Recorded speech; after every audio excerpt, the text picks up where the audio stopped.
today, which means we might do a second one today, depending on how this goes. But this is going to be, a little bit more random than usual. We're doing a little bit early today, so I'm sorry in advance to some of my overseas viewers who are still just waking up. But I figured we would do this just on self defense and fitness.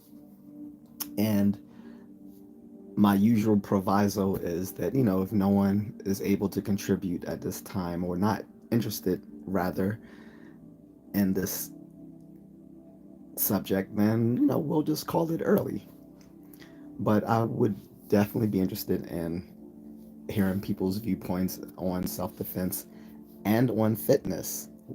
Two things that I'm very passionate in pursuing. I'd be interested in what people's views on what's the best way for them to accumulate self defense skills, what they find to be the most useful. What's up, Jay? So yeah, let's talk everything we're dealing with self defense and fitness. I think that half of self defense is being physically fit, which is important. And, I think fitness can be important in itself for a lot of folks. Some people want to pursue personal fitness just to get into better shape. We're coming into the summer. After Memorial Day weekend, we unofficially see that as the summer, but the summer starts usually with summer solstice, right? In June, what, 21st, roughly. So, a lot of people want to get their summer bodies. Here's a big tip though: to have a summer body, you should stay fit all year round. But yeah, let's talk fitness. Let's talk self defense. Whether people think self defense is attainable for the average person, whether it means you need to have certain self defense devices like weapons and training. Just be curious, what anyone may think. And of course, I'll start the conversation since, there's only one person currently in the chat. And, I appreciate anyone, listening up to this chat. So, as far as nutrition, I'm not big on that.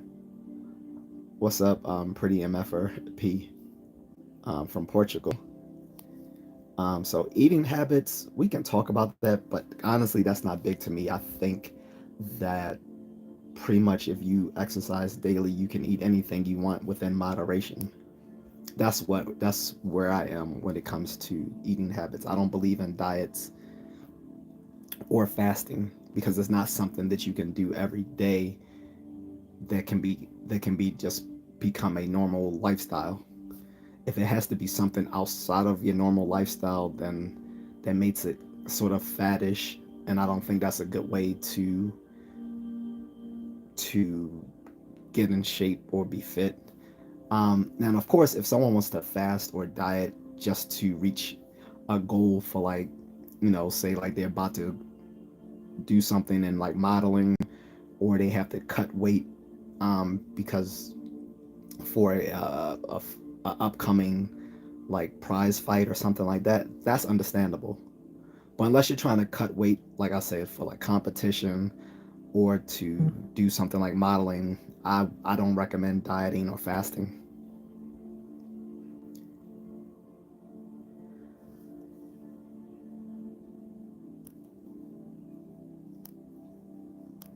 Yeah, I wasn't going to pronounce the whole thing pre MFP. Um, right. I don't want to get demonetized, and I don't want the algorithm to um, ding this channel, because it's very close to being monetized at this point. So I'm not trying to mess that up. I do curse. I mean, I do curse and swear, but I try to keep it to a minimum. I only do it to emphasize a point. But yeah, so as far as eating healthy, I would say generally exercise daily and you can eat whatever you want just within moderation. Like that means eat smaller portions if you're looking to, control your weight. Um, Jay says I'm talking about daily intake, just eating better foods, the working out daily, just getting back. Yeah, eat better foods, of course. Like, it wouldn't be healthy to eat fast food every day. And it would be costly because it would be more uh, economic just to buy what you need at the supermarket and eat that way as opposed to going out to eat or ordering food or going through the fast food drive-through, right? So, and you get healthier options at the market as opposed to at restaurants, usually fast food restaurants. Daily intake, what I think generally like 2,000 calories per day. But I don't know if you're looking to lose weight or just maintain your current state of fitness. But, if you're trying to lose weight, obviously you want a caloric restriction. You want to burn more calories than you're consuming every day. On this way to right, all right, Cam. Every time you come in, you just say something stupid. So I'm just going to ban you from the channel.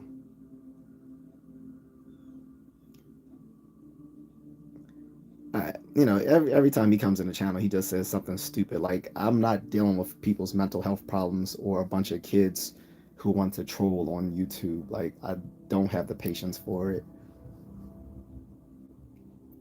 Um, but yeah, as far as self defense, like I said, you're already halfway there if you're maintaining physical fitness. But there's other components that make up self defense as well, as far as learning like martial arts, getting firearm training, um, maybe learning survivalism skills, those sorts of things. I think those all go into self defense, and also maybe practicing situational awareness when you're outside, which means and I don't want to be. I'm not one of those tactical people that overemphasize situational awareness.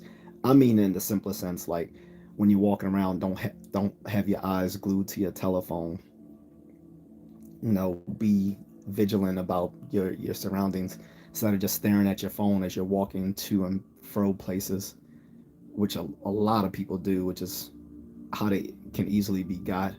And if you and doing certain things like when you're in bed, if you're in unsafe communities, maybe you might want to keep a dummy wallet on you.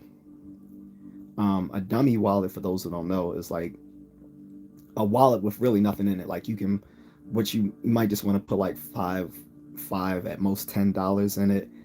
Don't have your real ID in it, and if you have like some canceled credit cards or canceled debit cards, you can put that in there. So in case someone robs you, you can just hand them the dummy wallet, whereas your real valuables will be stashed on another part of your person. Like maybe like the actual cash you keep on you will be will be in an stashed within a belt wallet or something like that. And your real credit cards and stuff will be stashed within that belt wallet or in a some sort of thing you can wear underneath your clothing. That's if you that's not everywhere you go out. I'm saying like particularly in unsafe communities, you might consider that in case you ever get robbed or whatever. You can just give them your dummy wallet and not have them take your real valuables with your actual ID, which they can then use to commit identity fraud, or they can use your credit cards to charge up things. Then you have to go through all the rigmarole of calling your bank and canceling the card and trying to cancel all those charges and prove that that was not you who made them, as well as if you had all your cash in it and stuff like that. That's a hassle. So if you live in bad places, like here in Baltimore, well, I don't live in the city. I live outside of the city, but for people who live in inner cities like Baltimore, Detroit, Philly, Gary, Indiana. Yes, Gary, Indiana is bad. Trenton, New Jersey. um, maybe parts of Houston, and St. Louis, of course, and so many other places. Like, maybe think of getting a dummy wallet and then buying a wallet belt that you can wear to put your real valuables in, stuff like that. Let me get back to comments. I don't know who famous Dex is, J.C. AR is. So Jay says increase my fitness. So I don't know what your current routine is. Maybe you can tell me. But like I tell people, the easiest way to start a fitness routine, just put on a pair of sneakers and go for a jog daily. That would be the easiest way just to get to instantly increase your fitness. Now, if you're talking about combat fitness, then I'm gonna have more specific things to recommend. But for just basic starter startup kit for fitness, go out and just go run, go jog, or power walk for 20 minutes. Max Payne says I'm a black belt in which style, Max? MF Mon says 5.56 is the best round to use. No, I think 9mm is, because 9mm is the easiest caliber to find anywhere, pretty much anywhere you go. But we haven't even gotten to that, right, as far as firearms.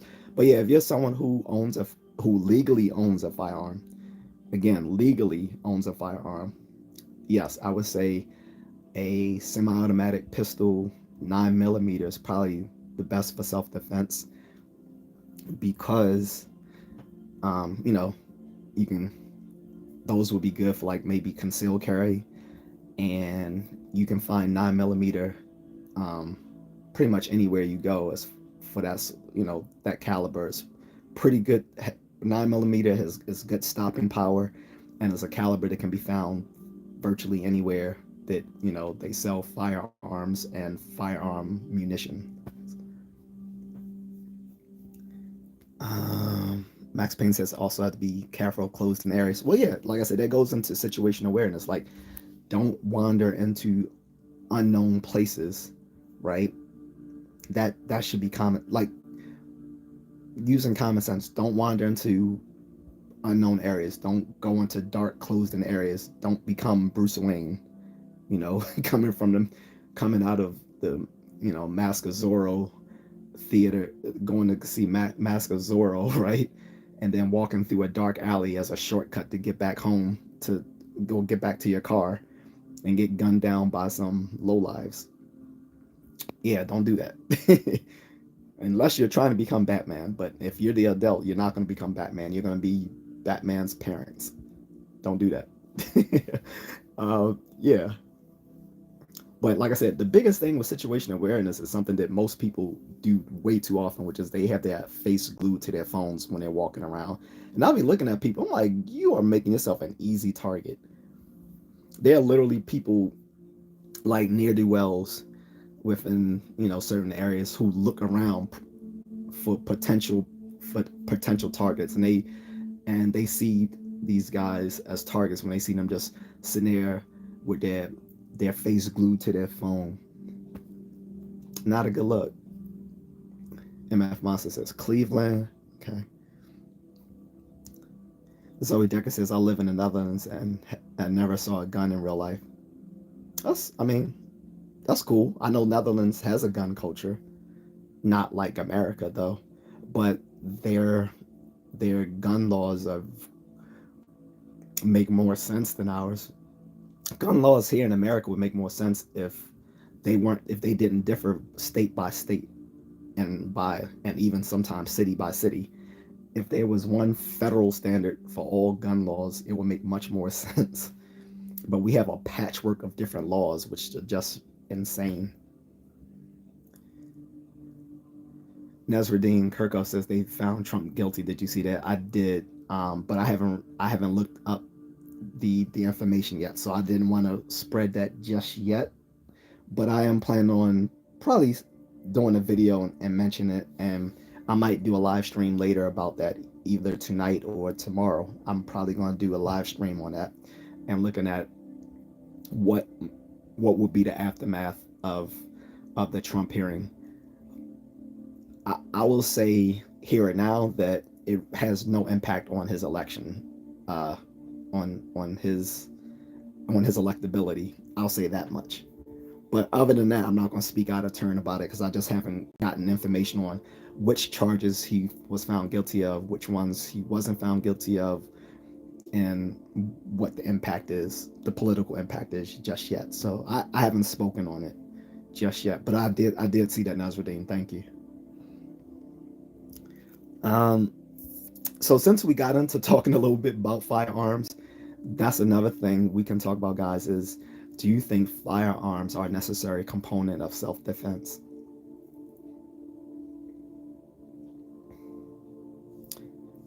So yeah, I don't know what's going to affect this campaign yet. I'm going to say no. It's not. It's not going to affect this campaign. If anything, it's probably going to give him a good way to boost his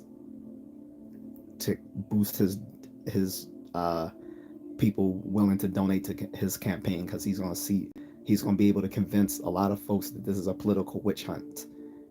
So that's all I can say about that right now, because I don't know enough to really comment on it. Okay, but getting back to self-defense and fitness, I promise you guys we will have that political talk about Trump. I'm either do that later this evening or I'm going to do it tomorrow, but we'll have that discussion. Son of Soweto is back. He says, "Oh, hi, Amon. Long time, short C. How are you, brother, from another mother from across the great waters?" I'm doing well. And my name is AHMAND. I know you forgot. That's no biggie.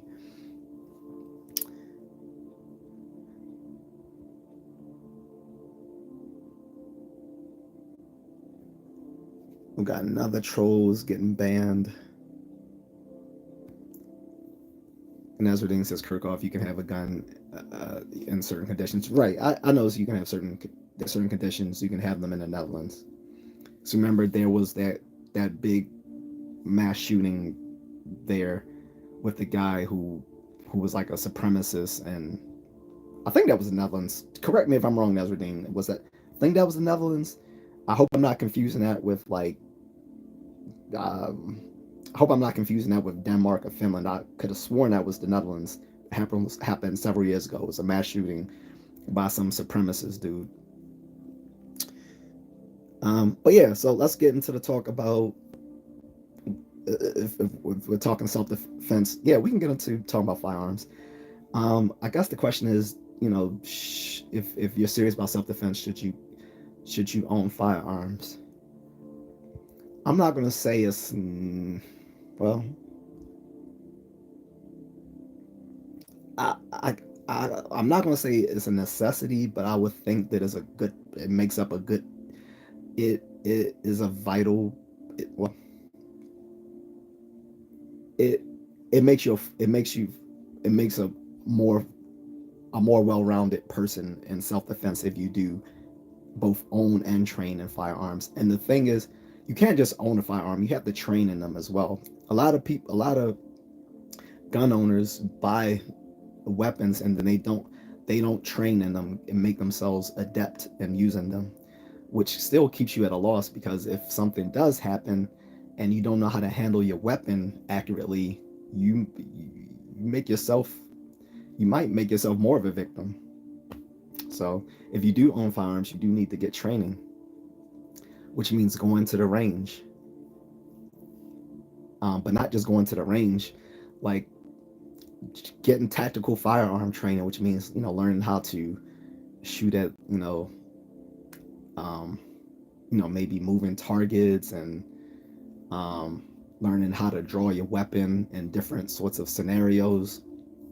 Also, learning how to use it in confined spaces, which means that you want to have to learn hand-to-hand training, because when you're using a weapon in confined spaces, you're going to have some sort of grappling or hand-to-hand combat training to deal with people who might be able to disarm you and stuff like that. So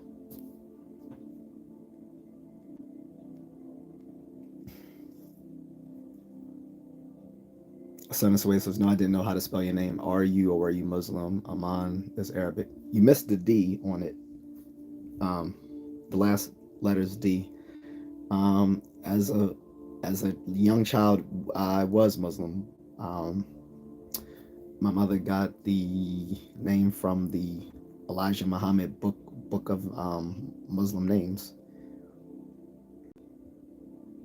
As far as I know, I'm the only one who spells it that way. Like, I have a cousin whose name is also Aman. He's older than me. He spells it differently. His mother spells his name differently. So I don't know what that's about.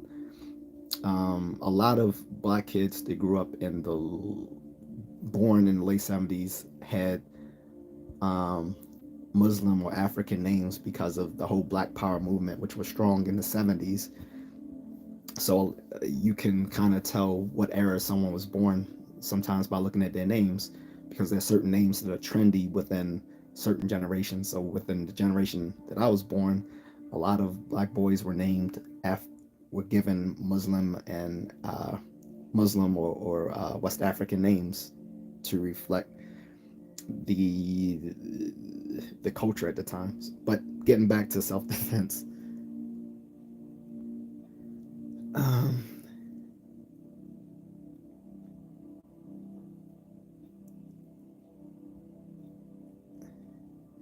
Nasruddin says, in my country, they check your gun and bullets every year. If one bullet missing, you pay the fine and go to prison. They don't. That I'm guessing you're missing some steps there. That's not. I'm sure that takes into account that people go to the range to practice using their weapons, because obviously you wouldn't buy ammunition unless you're going to use it. So, um, I, I, that to me sounds insane. Like I said, unless it is accounting for the fact that people will go to the go go do training and fire off, fire off rounds when at the range. If it doesn't account for that, then that would be just completely insane.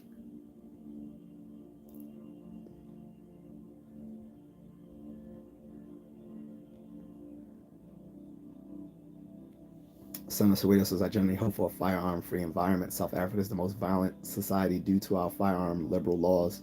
We live in fear all the time, and I hate it. Well, the thing is, I'm in favor of a place where people can legally own firearms, because in those places where they don't, criminals still have firearms. Criminals don't care about the laws.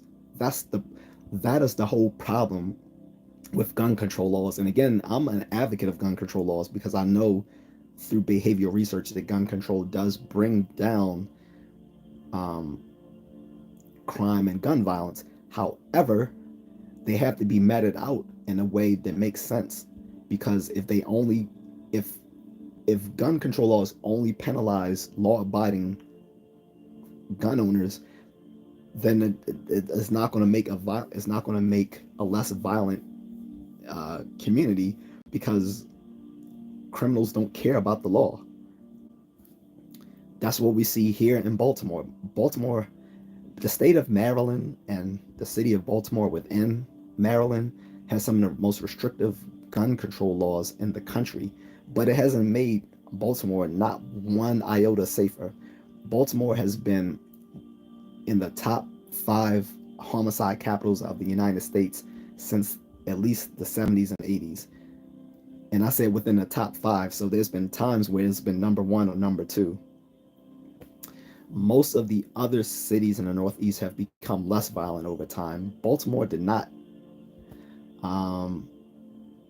Like back in the 90s, D.C.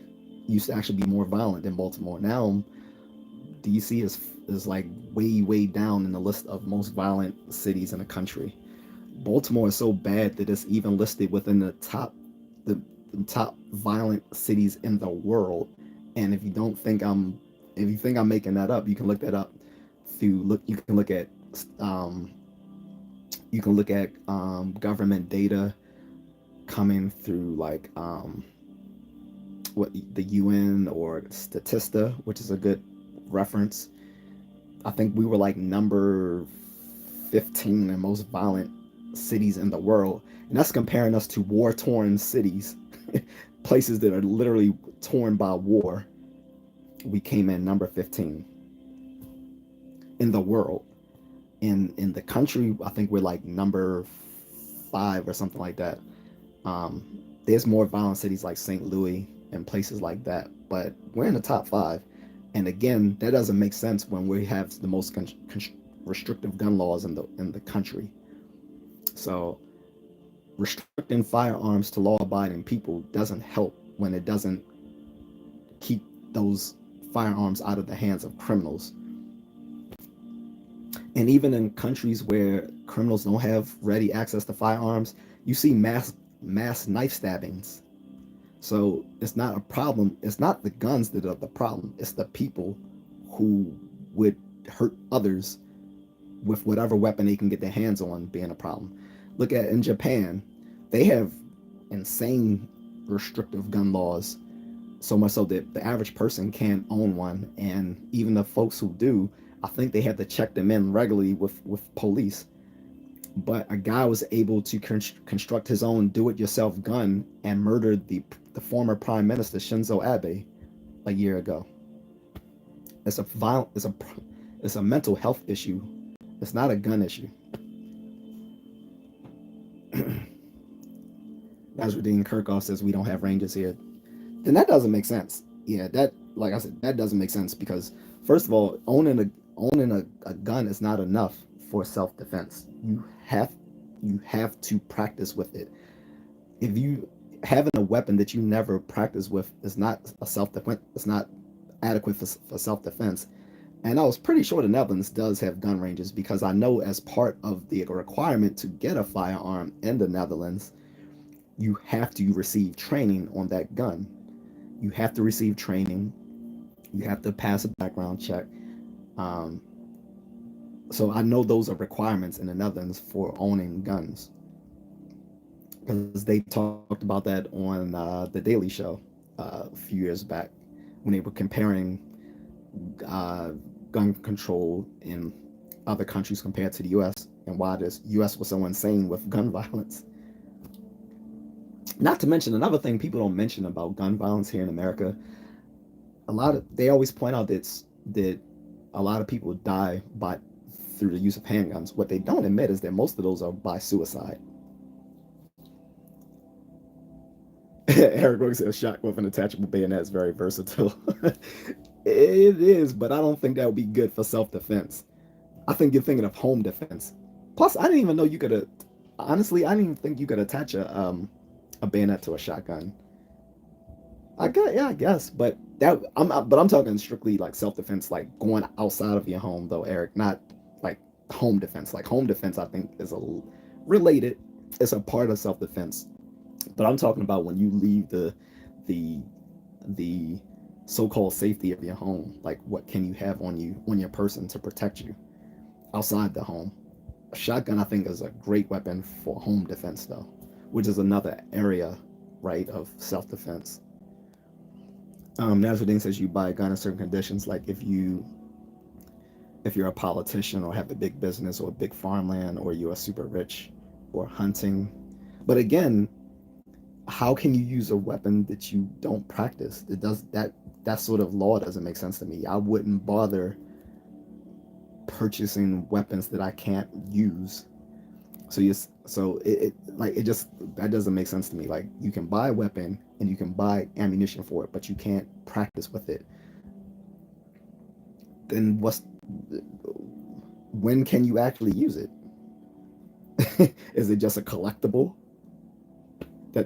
That doesn't make sense. And like I said, I know Netherlands requires people to have training on the gun before they can buy one. So at some time, at some place, there has to be some sort of ranges that people go to receive that training. Senator Sueda says, isn't it true that countries like the UK and Australia have banned private gun ownership and now they're relatively peaceful societies? Not exactly true. Yes, they have very restrictive laws on private gun ownership. But are they peaceful? Yes and no. Once you start looking at the behavioral statistics, you find that in place of shootings, you see people often getting stabbed. So again, like I said, you're not going to curb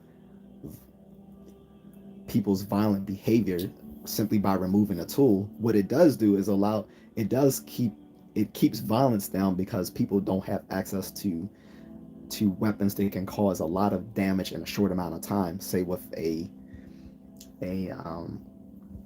like with military style assault weapons. But in place of that, you'll see people getting stabbed a lot because people are still going to carry knives who are criminals. Also, you actually find like in places like France and other places where they have very restrictive gun laws, criminals who come across the borders with guns, some of these guns are stuff that wouldn't even be allowed in the US. But who's going to stop them? You don't have private citizens who can carry weapons to defend themselves or defend their loved ones, or maybe even passersby who might need the protection. And in many cases, law enforcement don't carry weapons. As far as like the UK, like there's actually like um, uh, a branch of their police force that carries weapons, but the I think the day-to-day patrolman doesn't. That's not wise. Like if your law enforcement aren't carrying weapons, like your day-to-day patrolman, that's not safe. Because like I said, criminals don't care about laws at the end of the day. Nasruddin says BCS because we had terrorism in the 90s. I'm from North Africa. Okay, well, I get the terrorism thing. America has domestic terrorism as well as foreign terrorism. Um, and of course, we're always going to have intel operatives wreaking havoc in America as well, coming in through our borders. But that's all the more reason to be armed. But it's a cultural difference in how maybe the Netherlands and the USA would handle would-be terrorism. Like we think arming private citizens who are otherwise rational, law-abiding people is like one of the best ways to fend off that sort of thing, because it's kind of written into our Constitution in the Second Amendment that people should have the right to bear arms in the case of going back to the Revolutionary War, where you may have foreign adversaries coming here and trying to invade. So that's kind of written into like how we think about our use of firearms, is the right to bear arms, which was particularly salient in that time, 300 years ago, and thinking of like foreign adversaries, which were then the British Redcoats coming in and just taking over your home and quartering and using it as a base of operations to make war against the American military. So we look at, oh, we got terrorists, get a gun. that's our thought process. Some of us. Sunasawaya says, aren't you using isolated incidents to make your case of firearms? Like the Japanese case, we only know of one incident, but Japanese is safer than the USA. I'm not sure what you mean. I'm not talking about isolated incidents. I'm talking about it is the case that where people are restricted from firearms, they use other means of weapons. They will, in places where guns tend to be not easily had, people will acquire knives instead. And knives in close spaces is way more deadly than a gun.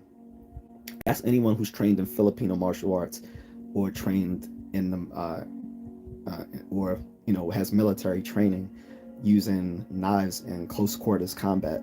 Knives are way more deadly in confined spaces, and usually that happens in places where there's gun restriction, criminals will just carry knives, and that happens in places like UK, Australia, Japan, and pretty much everywhere else where guns are restricted. People will carry knives. People carry knives here in Baltimore. Just about everyone you see in the inner city has a pocket knife clipped to their pants.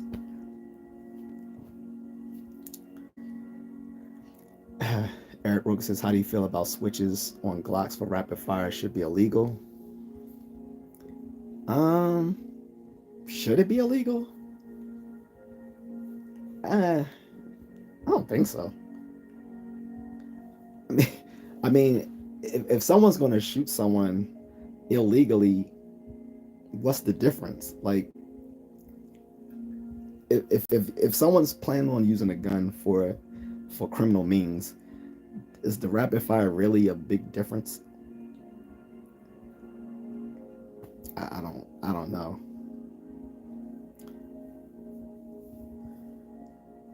A lot of criminals aren't very well trained in the use of handguns anyway. So I can't really say that, to be honest.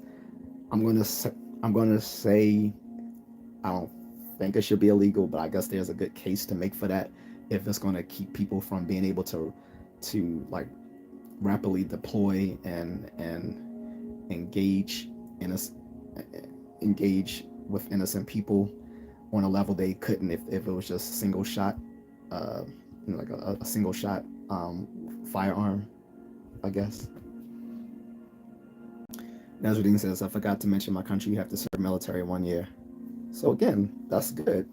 That's what I was actually mentioning in a previous live stream, is that in a lot of places, you have conscripted service, usually like for 1 or 2 years. I know they do that in Germany as well, Israel, and some other places. I think it's actually a good idea. Just to own a gun. Yeah, again, I think that's a great idea. It teaches you firearm responsibility. I think that's a great idea. Especially here in America, where you have these people in these militias, and these little fat fucks wouldn't be qualified to join the military. It's so funny seeing these little American militiamen out here who wouldn't even qualify for any military branch, but these guys always want to walk around wearing camo and tactical pants and with their Molly vest on. 300 pounds, motherfucker couldn't pass basic training. Couldn't pass a Navy basic training, but want to walk around with all these guns. I'm like, get a life. But anyway, that's my bag. But yeah, I think it's a terrific idea. Someone wants to own a gun, they serve in the military 1 year. Sort of like a win-win, if you ask me. Bonnie is back. What's up, Bonnie? She says, I was told knives are highly used in the UK now. That's exactly my point. Places where guns are heavily restricted, you see a lot of criminals using knives. And like I said, knives are way deadlier in confined spaces than a gun are. A gun, you have to have space to deploy them. It doesn't take much space to deploy a knife. Ask people who went to prison. Son of Soweto says, Nasruddin is making a point that in North Africa there are no ranges to practice, but only a certain category of individuals can own the weapons. No, he's talking about in the Netherlands. He's from North Africa, but he lives in the Netherlands. Nicola Andrick says, do you believe in God? Moving on, stick to the subject. Nasruddin says, my point exactly. Son of Soweto. Son of Soweto says, Bonnie, even the knives in the UK are isolated incidents. The media exaggerates the news. Is it exaggerated? Will it be exaggerated when you're the victim? Do you have training in knives to be able to protect yourself against a knife? How exaggerated do you feel an incident is when it happens to you? It's just like people who talk about violence in America, how it's a disproportionate amount of black males who commit violence here, and people always say, oh, that's just the media exaggerating. Okay, it's the media exaggerating, but when you go to the ATM 1 o'clock in the morning, 1 a.m., whom are you looking out for? Are you looking out for a wealthy Asian or Jewish man approaching you at 1 o'clock in the morning when you're going to the ATM?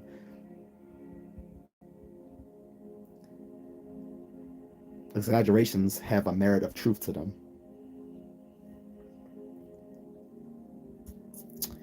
Uh, Eric says there's also the gun control argument that all future manufactured firearms should require an 11 pound trigger pull, but I guess that can just be modified. That doesn't even make sense, especially since, I mean, like women are already at a disadvantage for certain firearms that are harder for them to handle because of the recoil and stuff like that. Like shotguns aren't great for women because of like recoil. Like there's some that don't have that, recoil like that, but they already at a disadvantage that they can't easily manipulate some firearms because of weight, because of recoil, stuff like that. So the 11-pound trigger, I've even heard of that, but that would be just stupid. Like, yeah, I say, how about we start doing like the Philippines do and make people undergo a psychological evaluation before they can own the firearm. A universal background check and a psychological evaluation. I've actually made the argument, and I know this is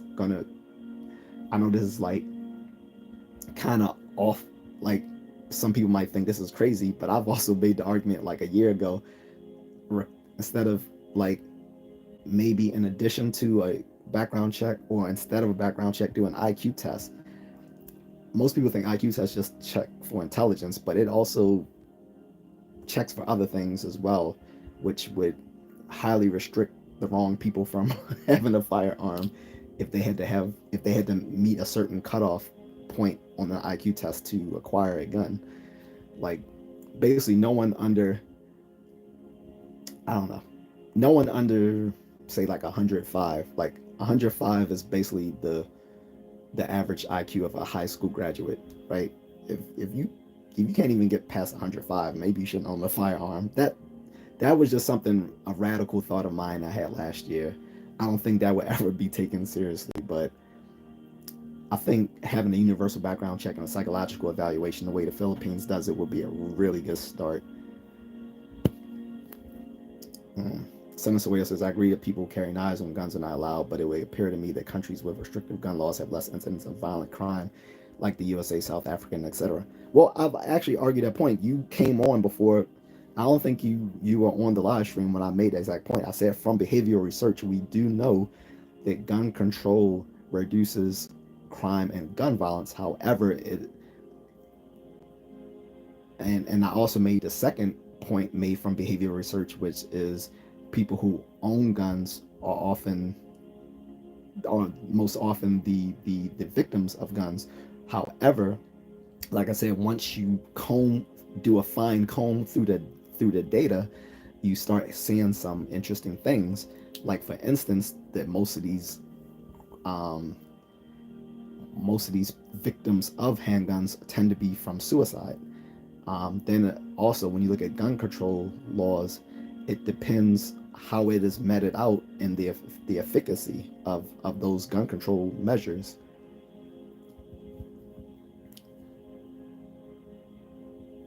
Oh, you do live in North Africa. I'm sorry, Nazruddin. I thought you said you lived in the Netherlands.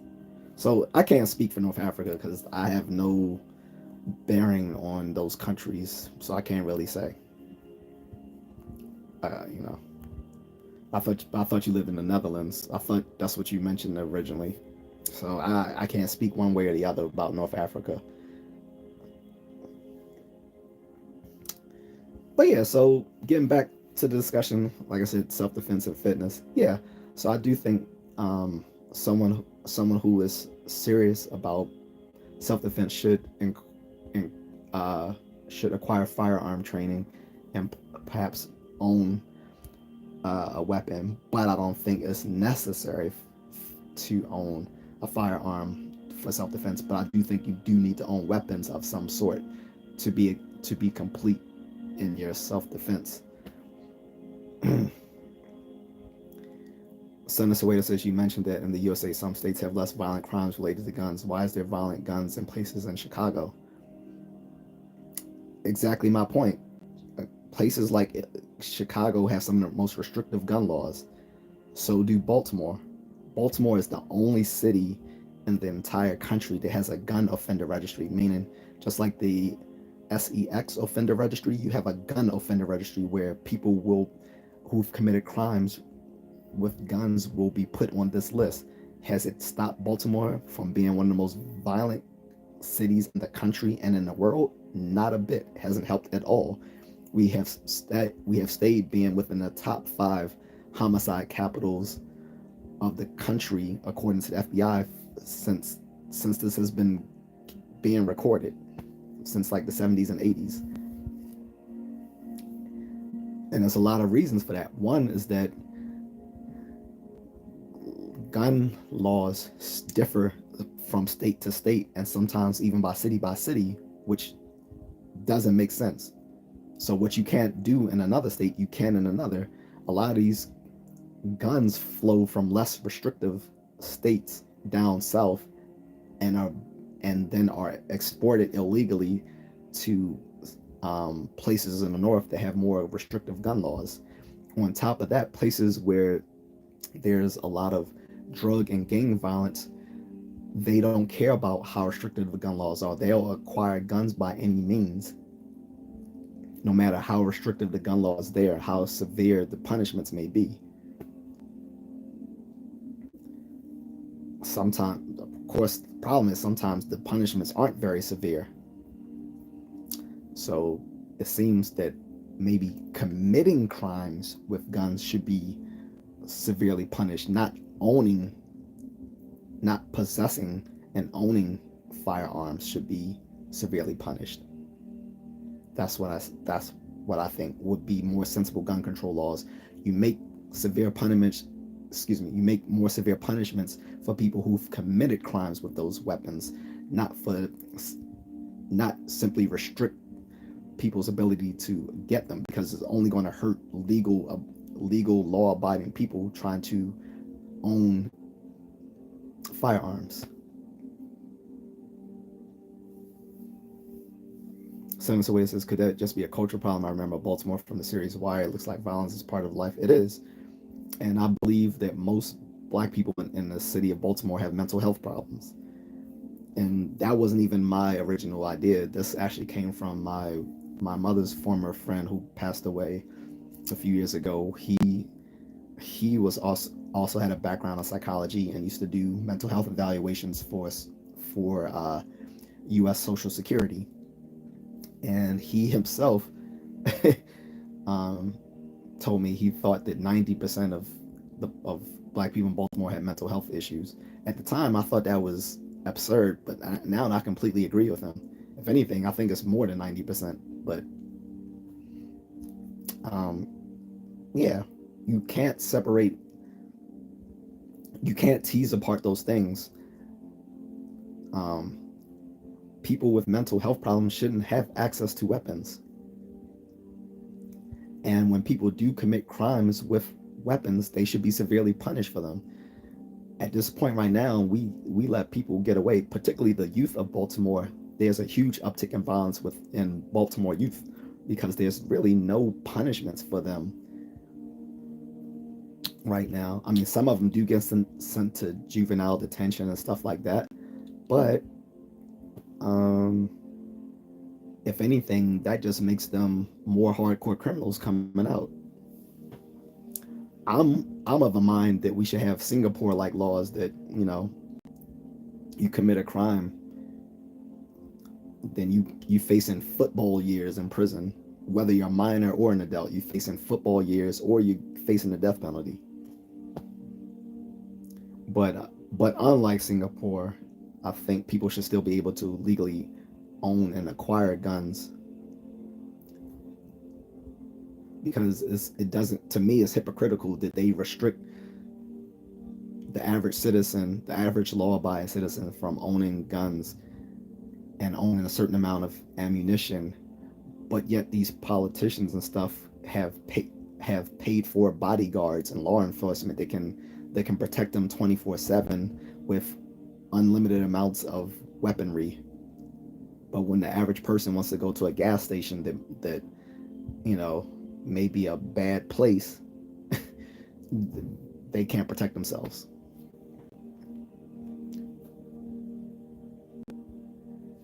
Senator Wade says, let's agree that we need weapons, but why would people be allowed to own warlike weapons? For the same reason that people should be allowed to practice martial arts. If people don't remember, there was a time in China where martial arts was banned.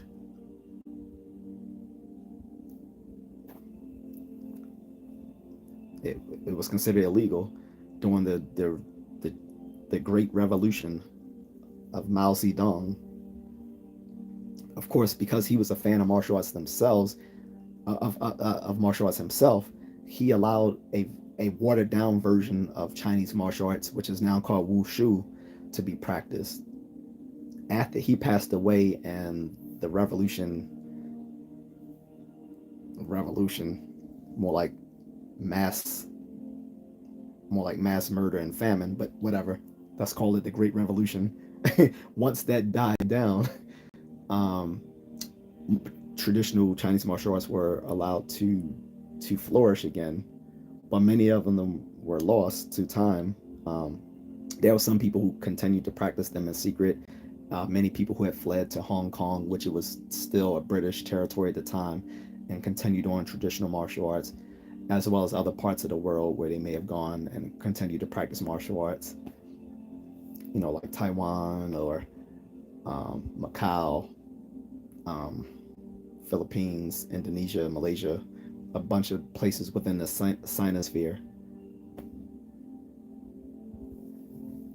So it's not owning warlike weapons, because you can literally call anything a warlike weapon. We have in the Army and the Marines, we carry sidearms. The Sig Sauer is the sidearm of the Army currently. Before then, it was the Beretta M9, I believe. And so is that just because people use it in the Army and Marines, that makes it a warlike weapon? And say the M16. The M16 was already an AR-15 style weapon before they won the contract to make the M16. And many other weapons. Most of these other weapons were already being developed prior to being used in the military. So what we call a warlike weapon is kind of subjective. Eric says there's a theory that it would be easier to restrict ammunition sales and reducing the amount of gunpowder based on round or caliber. The gun is only as effective as the bullet discharges. True. I don't know if you remember, there was a stand-up that Chris Rock did. He was saying you want to restrict violence. He said make bullets expensive as shit. He said people would be like, man, I would shoot you right now, but I don't have the money to get them bullets off layaway just yet. He said, well, you'd be deader than a motherfucker right now. That's a thought. I think they're all parts of the cog when it comes to restricting gun violence and reducing crime. But I think the biggest part is the human factor. Like I said, even when you restrict guns in certain countries, people make up for it by using do-it-yourself handguns to kill, the Prime Minister of Japan, or they use stabbings. There have been mass stabbings in subways and places in Europe and Asia where they didn't have access to guns. So you're not going to stop criminal behavior because it's a mental health issue. Unless you address that, then you're just going to transform it from one sort of weapon to another.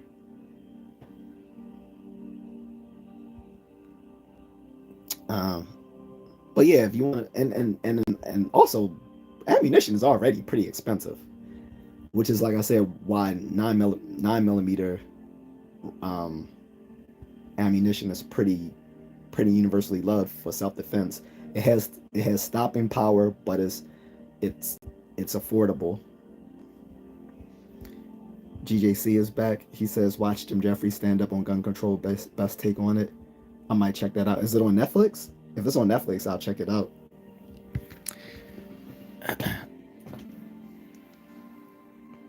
Dang.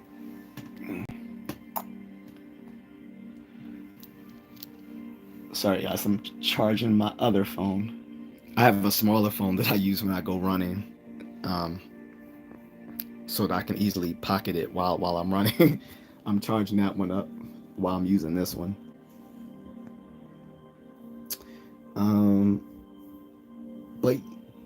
But yeah. Wait. GJC says, I understand having a handgun for protection, but does it make sense to have these huge shotguns, automatic guns in a city home? Yeah. Where do you think most violence occurs? It's not most of that violence occurs in the inner city, not in the rural areas. And the irony is that out in the countryside is where people own the most weapons, but that's where the least violence occurs. When Jim Bob across the street is packing, you're not gonna be so quick to come on his space and try to rob him or break into his home when Jim Bob is packing. However, when you're in the inner city and Jamal is just on his way to school and going to work, he's probably not packing. He's probably a good target. And you have access to as many burners as you want. See the difference? And shotguns are actually one of the better. Shotguns and rifles are arguably the best for home defense. Actually, GJC. Much. I mean, it's a constant debate within the world of people who own firearms. What's the best?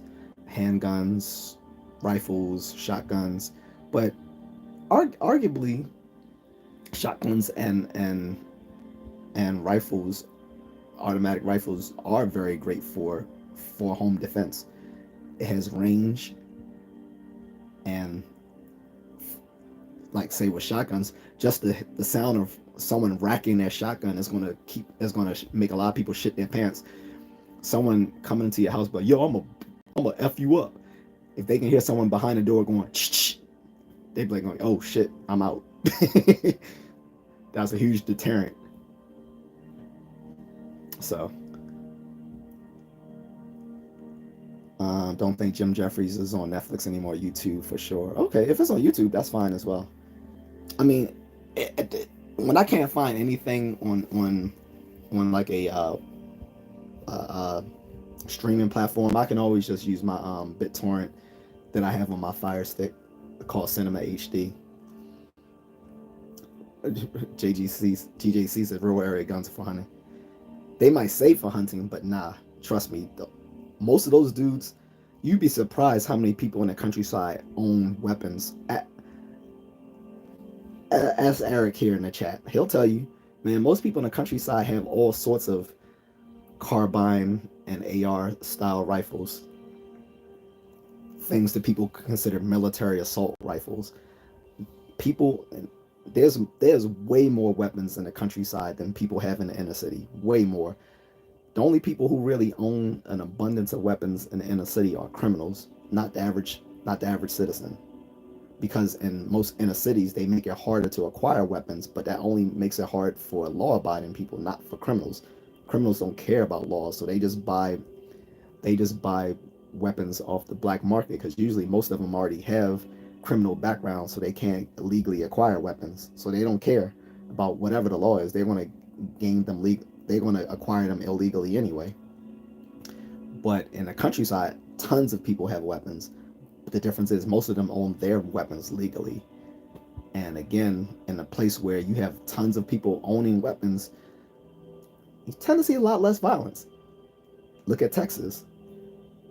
You owning a gun in Texas is like, it's almost like it's almost like, and someone from Texas can back me up here. I think like owning a gun in Texas is almost like a rite of passage at this point.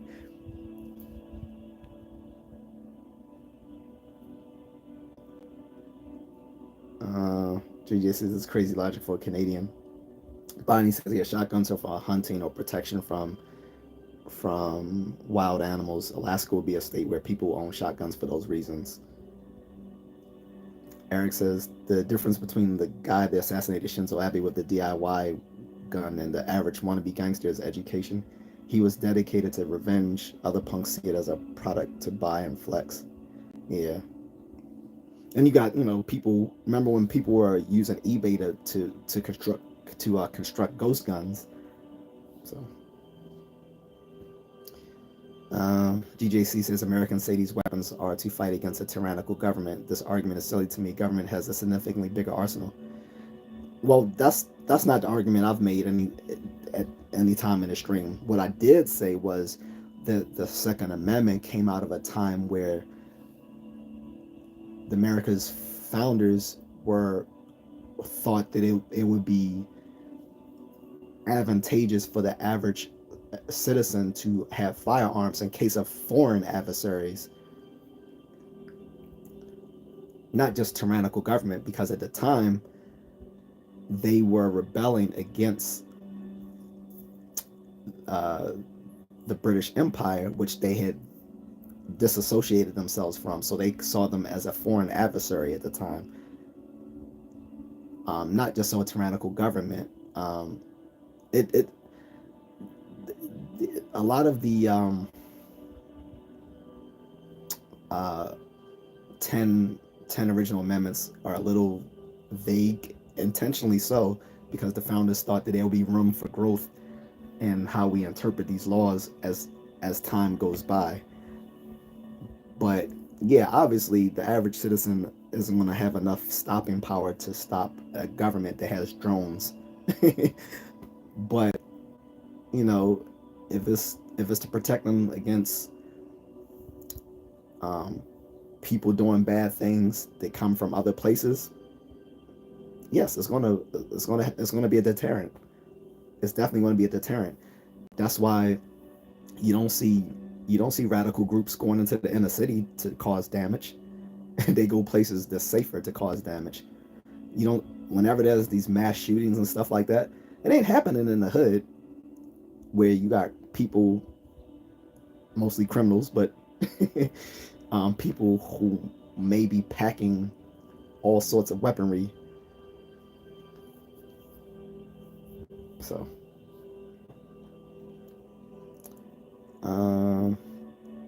Eric says, not every criminal is a mastermind. Most are uneducated. Most are quite stupid.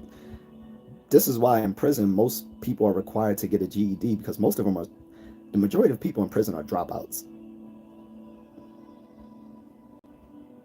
And like Batman said himself, criminals are largely a superstitious and cowardly lot.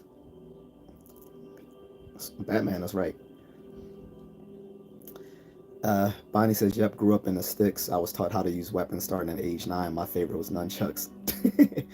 Well, it's funny, I think they just legalized nunchuckles in New York City a few years ago because they were considered illegal, which is ironic because they're not very effective as self-defense weapons. Like, a better self-defense weapon as far as sticks would be just a cane or baton.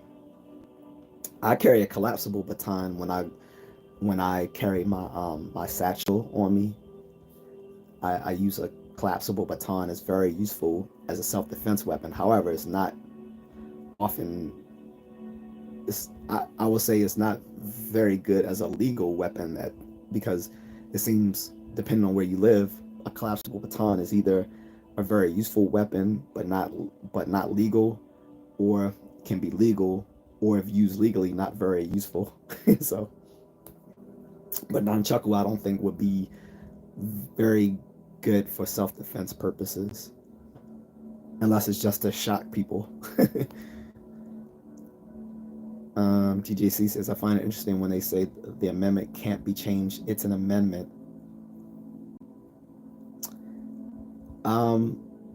Well, it's the Bill of Rights. The Bill of Rights is like the foundation for the U.S. Constitution, right? The first 10 amendments are called the Bill of Rights. So you got to understand American constitutional law. those very amendments are the things on which all of the constitutional law are founded upon. So they're considered bedrock.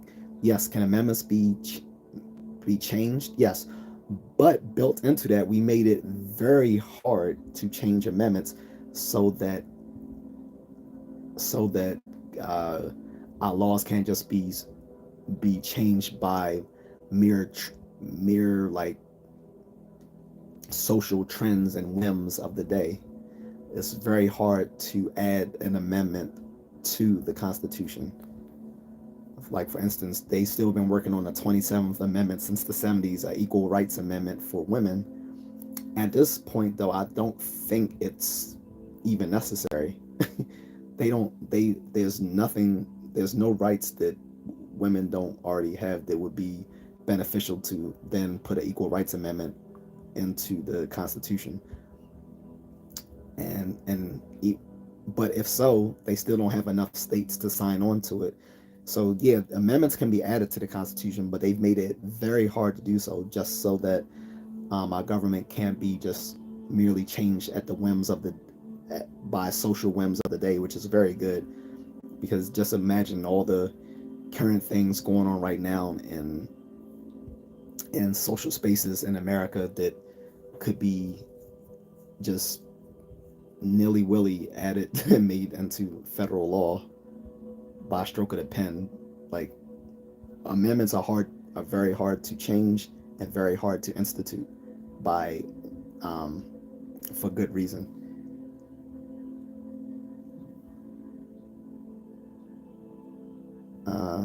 I have a joke. I'm sorry, I don't know the typescript to say your name, but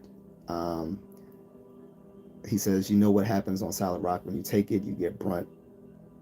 Duke 117 says, preach it. J.A.C. and Unchuckles are illegal. Handguns sold on aisle 9. No, I was talking about New York City, J.A.C. So handguns weren't any more legal than the nunchuckles. I was just saying that it was funny that in New York City they used to be illegal for so long, up until like a few years ago, even though they're not very useful weapons. But handguns were pretty illegal as well, unless you had a permit, a legal permit for them, and you had to have a concealed carry permit too. Some places they allow constitutional carry, like in the state of Texas, but most states don't allow constitutional carry, which is different from concealed carry. Eric goes on to say, have you seen the movie Civil War? It came out this year. I think it's accurate portrayal on how an insurrection will go down. I haven't seen it just because it was too it just looks too vague. Like, they don't really like it's like they're trying to play both. They're trying to do like both sidism in that movie, and I need them to show why is California and Texas now in a coalition together against these other states. Like, they just want to play both sides without trying to make any sort of political statement. But by the very fact that you're making a movie about a civil war in the 21st century is in itself a political statement. So you might as well state what you think instead of trying to play both sides of the issue. So it's not something I find I'll probably want to go see. Like I said, if they gave reasons why both sides are at war with each other instead of trying to play this both side thing that I saw, like, I've watched summaries from people like the Critical Drinker and others, and they didn't really have much great to say about the movie. And Critical Drinker is one of the rare film critics I actually take seriously. Sorry, can't understand Cyrillic writing either. Bonnie says, I enjoyed the movement while using nunchucks. My father's friend taught me. It was cool. Here's something you probably didn't know. Nunchuckles were originally a Filipino weapon before they came to Okinawa. Like many parts of Okinawan karate, it's a hybrid martial art that brought in weapons and hand-to-hand techniques from other countries that became part of Okinawan's fighting system, from southern China, from the Philippines, and even from the Kingdom of Siam, which is modern-day Thailand. all of these things came and be, became elements that became traditional Okinawan karate, because karate did use weapons at the time. It was modern day Japanese karate that got rid of weapons and then turned all the weapons of Okinawan karate into a separate martial art called Kobudo. But karate and Kobudo were just one system under Okinawan karate, because karate then wasn't called empty hand, it was called the Chinese hand. That's what karate stood for. But because of Japanese imperialism at the time, they changed the name to the empty hand.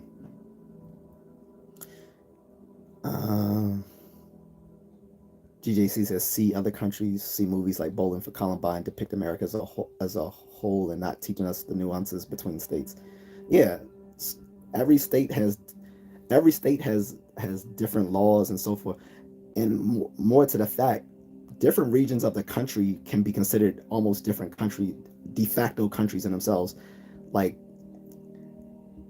the Northeast is completely different from the Midwest, which is completely different than, like, say, the Southwest, which is different from the West Coast, like from like Seattle, Oakland, San Francisco, LA, that whole West Coast area, and then separate from like the Gulf states, like, Florida, Alabama, Louisiana.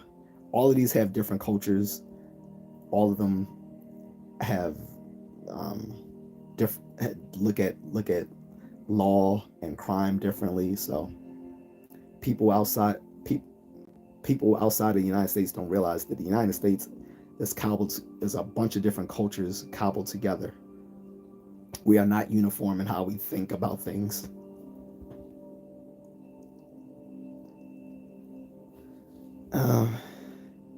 PU says civil war would ensue if Texas tried to pull out and be independent due to ongoing issues, is my belief.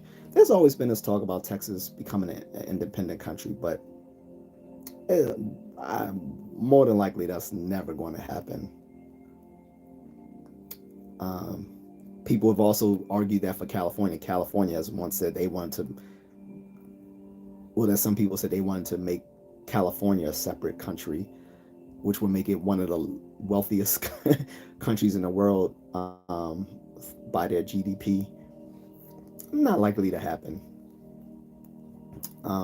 There's always these murmurings, but I don't find it particularly serious. Bonnie says, "Yep, he was Filipino." Yeah, so he was teaching you I forgot the Filipino word for nunchakus, because that's the Okinawan word, but that's also what Bruce Lee was doing. Like, when Bruce Lee learned nunchaku, he was actually using the Filipino nunchaku fighting, because he learned Filipino martial arts from his friend and student, Dan Inosanto, who went on to lead the Janfen Jeet Kune Do martial arts after Bruce's death. He learned, and you see, there's a lot of people in Janfen Jeet Kune Do who reject the notion that Bruce Lee did Filipino martial arts, but it's evident in his movies. You see him using Kali sticks in Enter the Dragon. The nunchuckles he used, those aren't weapons that you learn in Wing Chun, nor in many other Chinese martial arts at the time.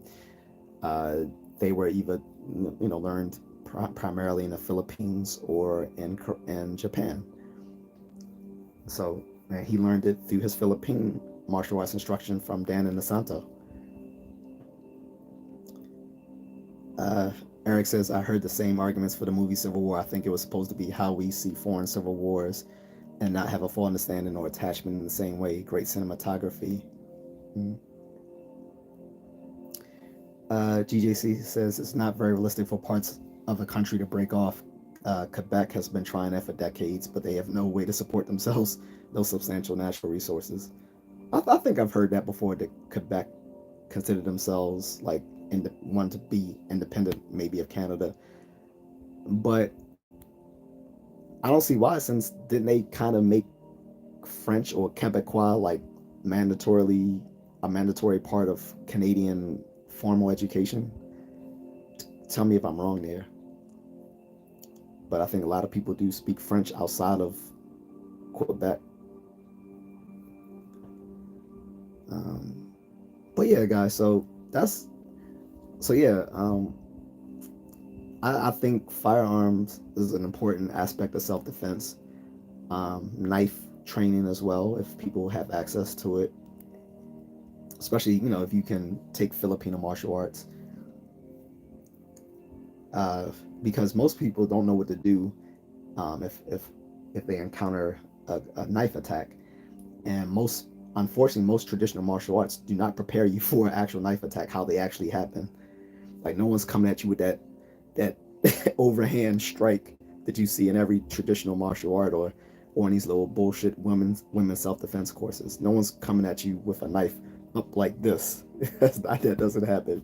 So I think that's an important aspect of self-defense training.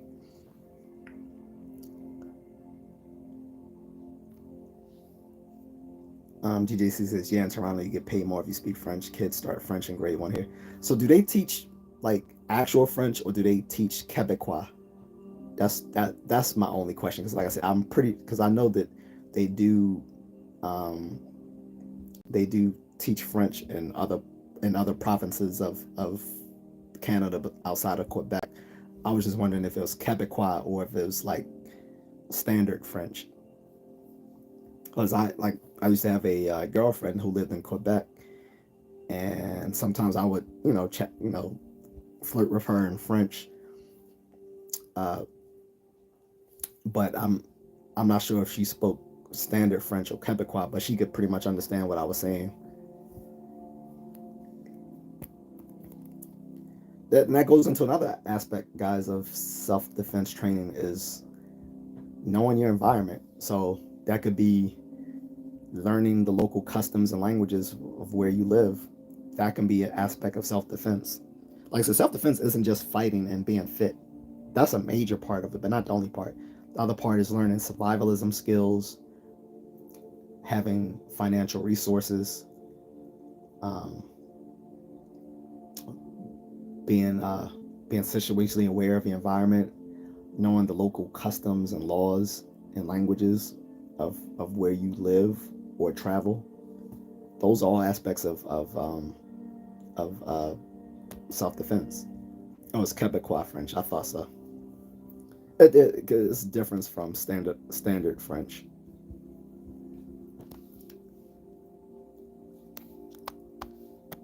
Then I remember she made fun of me because I didn't like poutine, la poutine, and I was like, she was like, oh, because you're an American, you like unhealthy food. I was like, how is French fries drenched in melted cheese healthy?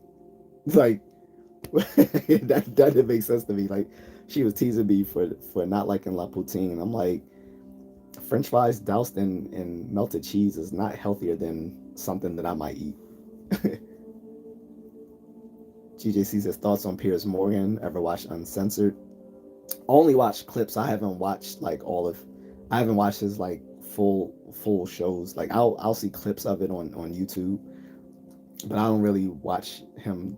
Like, I don't really watch his shows. I know he has some sort of recent thing that went viral with him talking about, I forgot what it was, but the last couple of days I know he went viral for something he talked about on his show. Poutine is bomb, but yeah, not healthy. Right, that's what I'm saying. How is she going to say, oh, you are American, you eat unhealthy, that's why you don't like poutine? But I'm like, poutine isn't healthy. Besides that, the reason I don't like poutine is just because I don't like cheese, which is a whole different issue. And I told her, like, because of having PKU as a child, I never grew up to like a lot of dairy and egg products. So, like, even as a kid, I eat pizza now, but even as a kid, I didn't eat pizza. I used to like, my the lady who used to watch me, one of my nannies, used to take me out to get pizza, and I would just eat the fries and drink soda because I didn't like pizza. She didn't understand that I never developed a taste for it. It wasn't until I was like a little bit older that I started liking cheese pizza. I still don't eat cheese in any other way other than pizza. And I think I first started eating pizza like when I went to Chuck E. Cheese's, which if you're from Canada, you probably haven't heard of Chuck E. Cheese's. Bonnie says, when I go somewhere, I learn the environment before I go. Exactly, and that's an aspect of self defense. Like I said, it's so many aspects of self defense. Most people only know the aspect when it comes to fighting or fitness, and it's knowing your environment is an aspect of self defense. This very underappreciated. Eric Roka says it's imperative not to act like a complete tourist when visiting third world countries. True. The worst people I've seen in the worst tourists I see in third world countries nowadays are actually mainland Chinese folks. They are very uncouth. They will like just spit anywhere. The children would just go and pee in random places. They don't know how to act on a plane. Like they they they've supplanted Americans as being the ugly tourists. I think the average American is way more well behaved than a Chinese person from the mainland. Not all Chinese people, just people from mainland China. Taiwanese people are great folks. People from Hong Kong are great folks. I'm merely talking about people from mainland China. A lot of them aren't used to traveling and don't have the etiquette that most people expect of of a good tourist.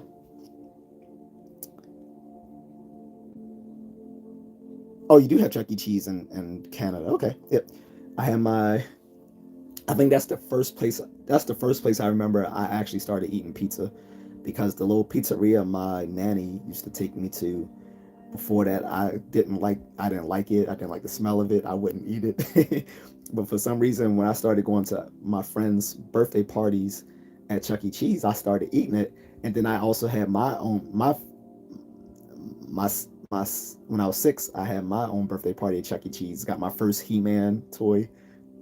You see it? Yeah, I'm completely dating myself, right? 6 years old, got He-Man. I had, He-Man. I ate a whole pizza to myself. I think, like I said, that's the earliest I remember I started liking pizza. But I don't eat cheese on anything else. Like, I remove it from my burgers.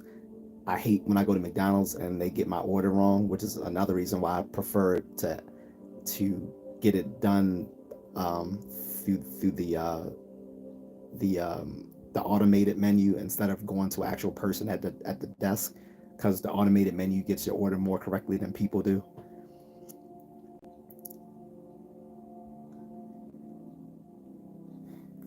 Although I'm not religious, I'm not gonna tolerate people making fun of people's religion like that, crazy randomness. So that's not cool. So you have to go, my friend. You're not, again, you don't offend me because I'm atheist, but you're going to offend other people. And I don't play that either. So you're gone. Anyway, Bonnie says, I just can't get over the milk in a bag and can't. Milk in a bag.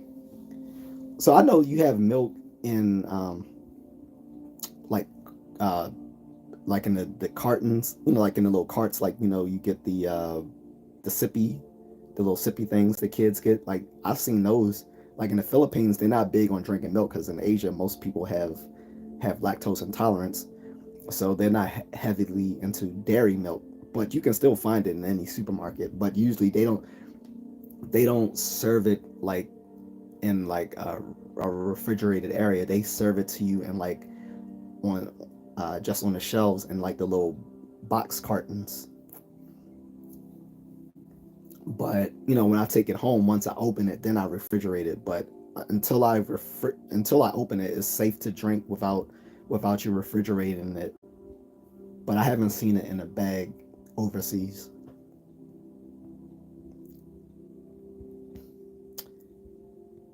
Yeah, I think Crazy Randomness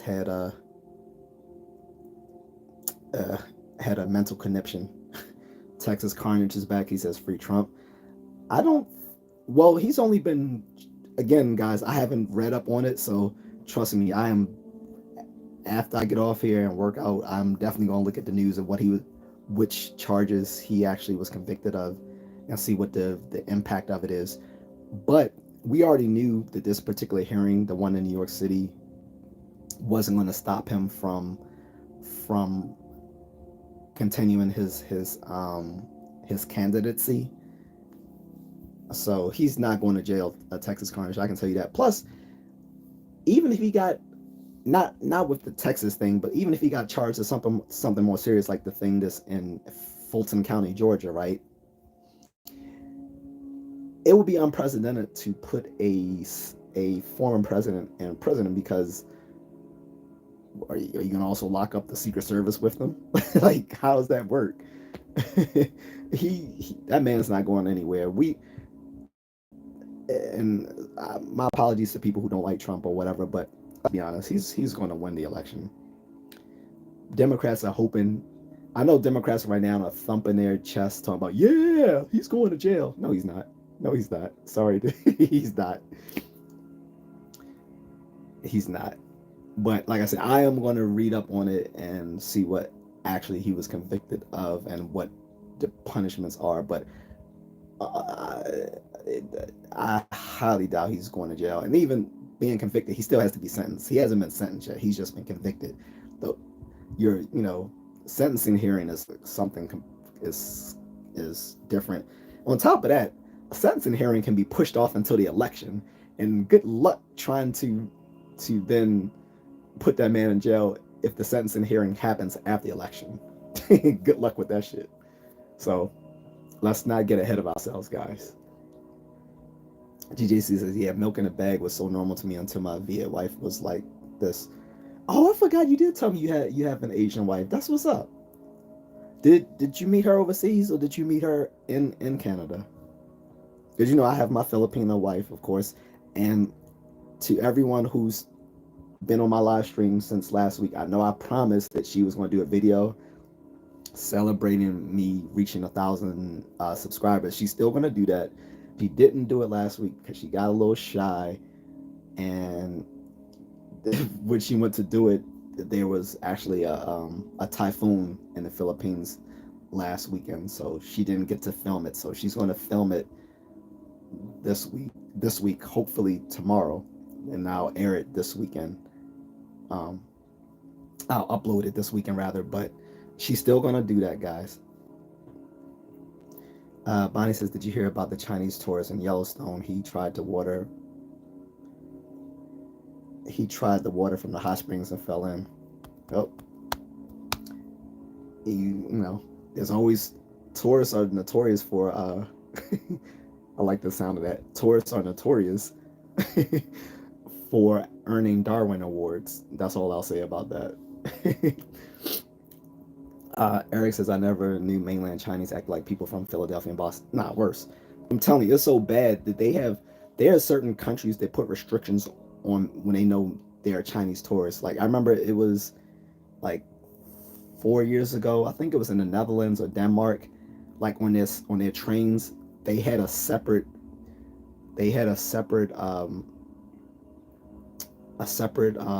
car on the train just for Chinese tourists. I was like, damn, that's messed up. But that's the sort of reputation they've earned globally, that they misbehave and people don't want to be around them. Like I said, when you got people just openly spitting, their children pissing and shitting in the open air, people just, eating food and then throwing litter everywhere. Like a lot of people don't want them around. They lack tact. So yeah. JGA says other Canadian food Americans must try. Ketchup chips. I've tried ketchup chips. Though they sell those here in America. Unless that's something different than what I've seen. Like I've seen, the bag chips and it says ketchup chips. They have them here. They're just not popular. Most people would prefer barbecue chips or sour cream and onion, or salt and vinegar, those sorts of things. But they have ketchup chips here.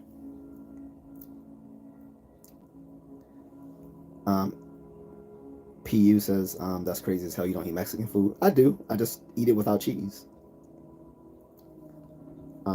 like if I have tacos or burritos or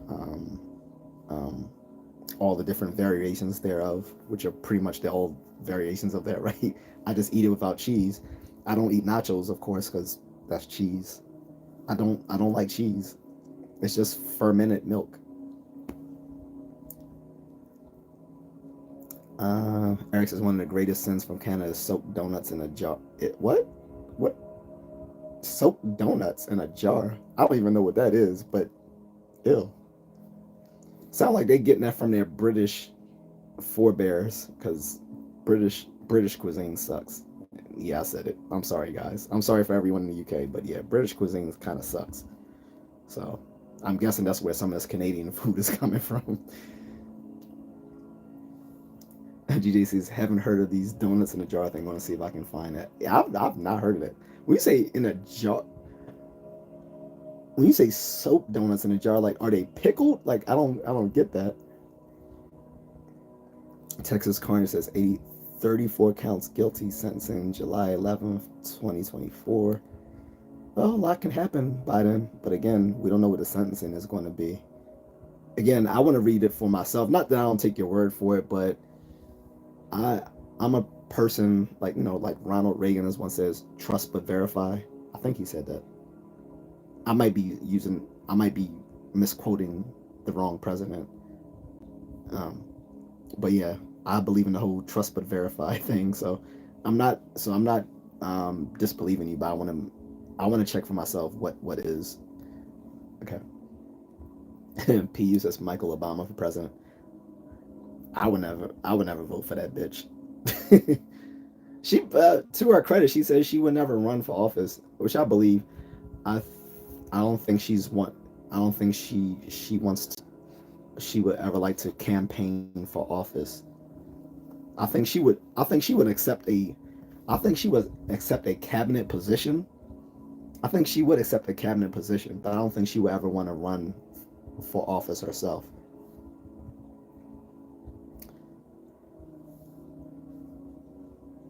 GJC says she moved to Canada when she was young, met at work. You talking about Michelle Obama or Michael? James Dillon says okay. Okay, sounds like that is something racist, so you get on timeout. Um, Bonnie says Canada's fast food chains from the U.S. taste better. The Here's the secret: fast food chains from America taste better in everywhere outside the U.S. McDonald's is fucking delicious in Asia. Those who know. If you know, you know. Like McDonald's in Asia is delicious. Plus, in these poorer countries like the Philippines and Indonesia, going to if you take someone to McDonald's, that's like an actual treat. It's not an insult. Like here, if you were to take a date to McDonald's, they would consider that an insult. Like you taking me to a date at McDonald's, whereas over there, most people can't afford like a McDonald's meal. Like even McDonald's here has become expensive. Like a big, they made issue of the fact that Big Mac meals can cost up to like $18 here. You know what that is in Philippine pesos? Like that's not affordable for the average Filipino to eat on a given day. And the food is, I don't know if, because pretty much I think they use the same ingredients, but the food just tastes better overseas. And I'm talking about American fast food chain brands. McDonald's tastes better overseas. Burger King tastes better overseas. Wendy's tastes better overseas. KFC tastes better overseas. Panda Express now is in the Philippines. They JFC has became a franchisee's owner of Panda Express. They taste better overseas. They have um, Kenny Rogers Roasters. In case y'all forgot about that place, they're big in the Philippines now. I think they're virtually closed everywhere here in America, but they're over there. Um, they got Shake Shack is now in the Philippines, mostly in Metro Manila. Like most of the places where they have McDonald's is everywhere in the Philippines, but places like Panda Express, Popeyes, and Shake Shack are only like within Metro Manila, and they taste great.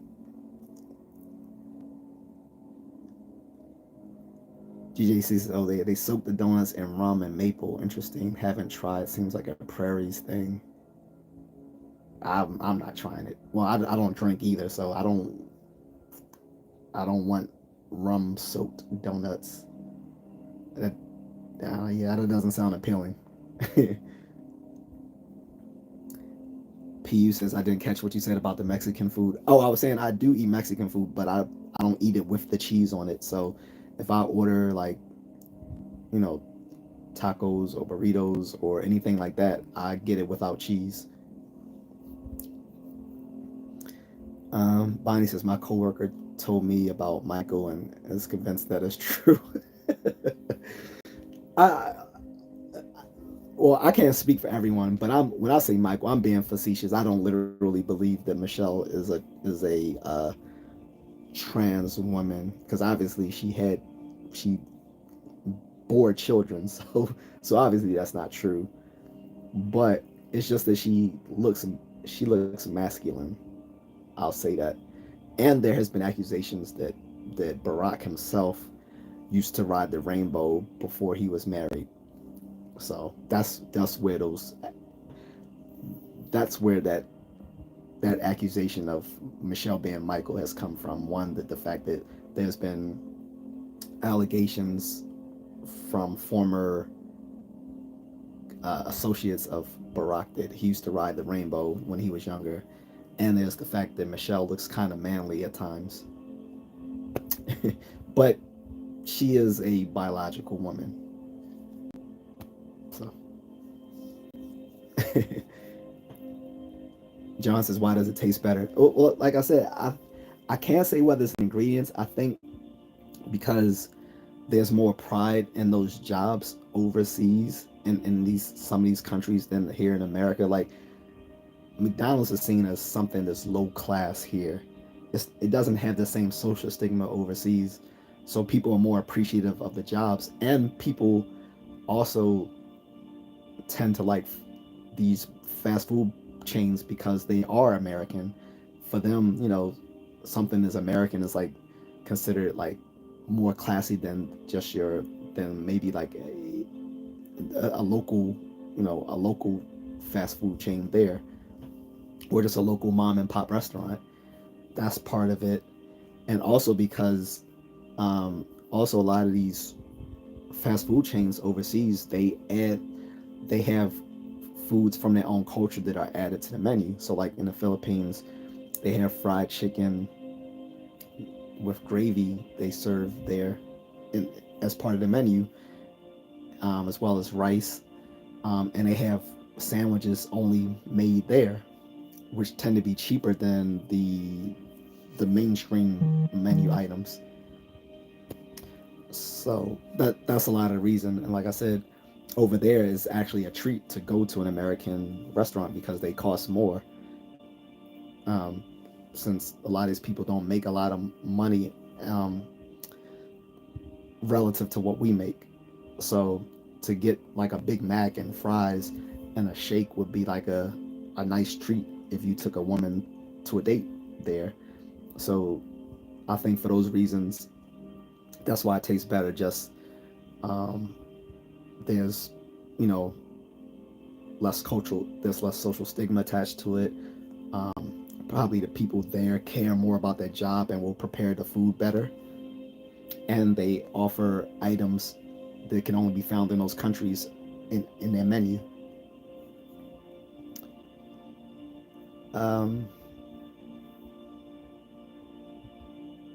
Phone is gone.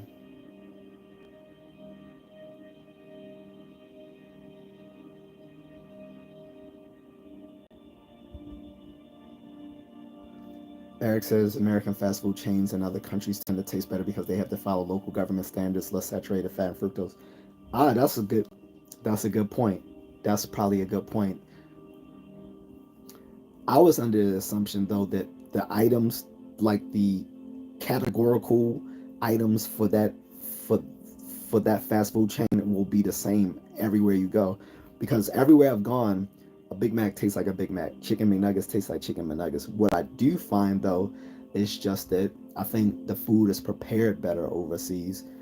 I think I think some of the local menu items are prepared differently than the main items.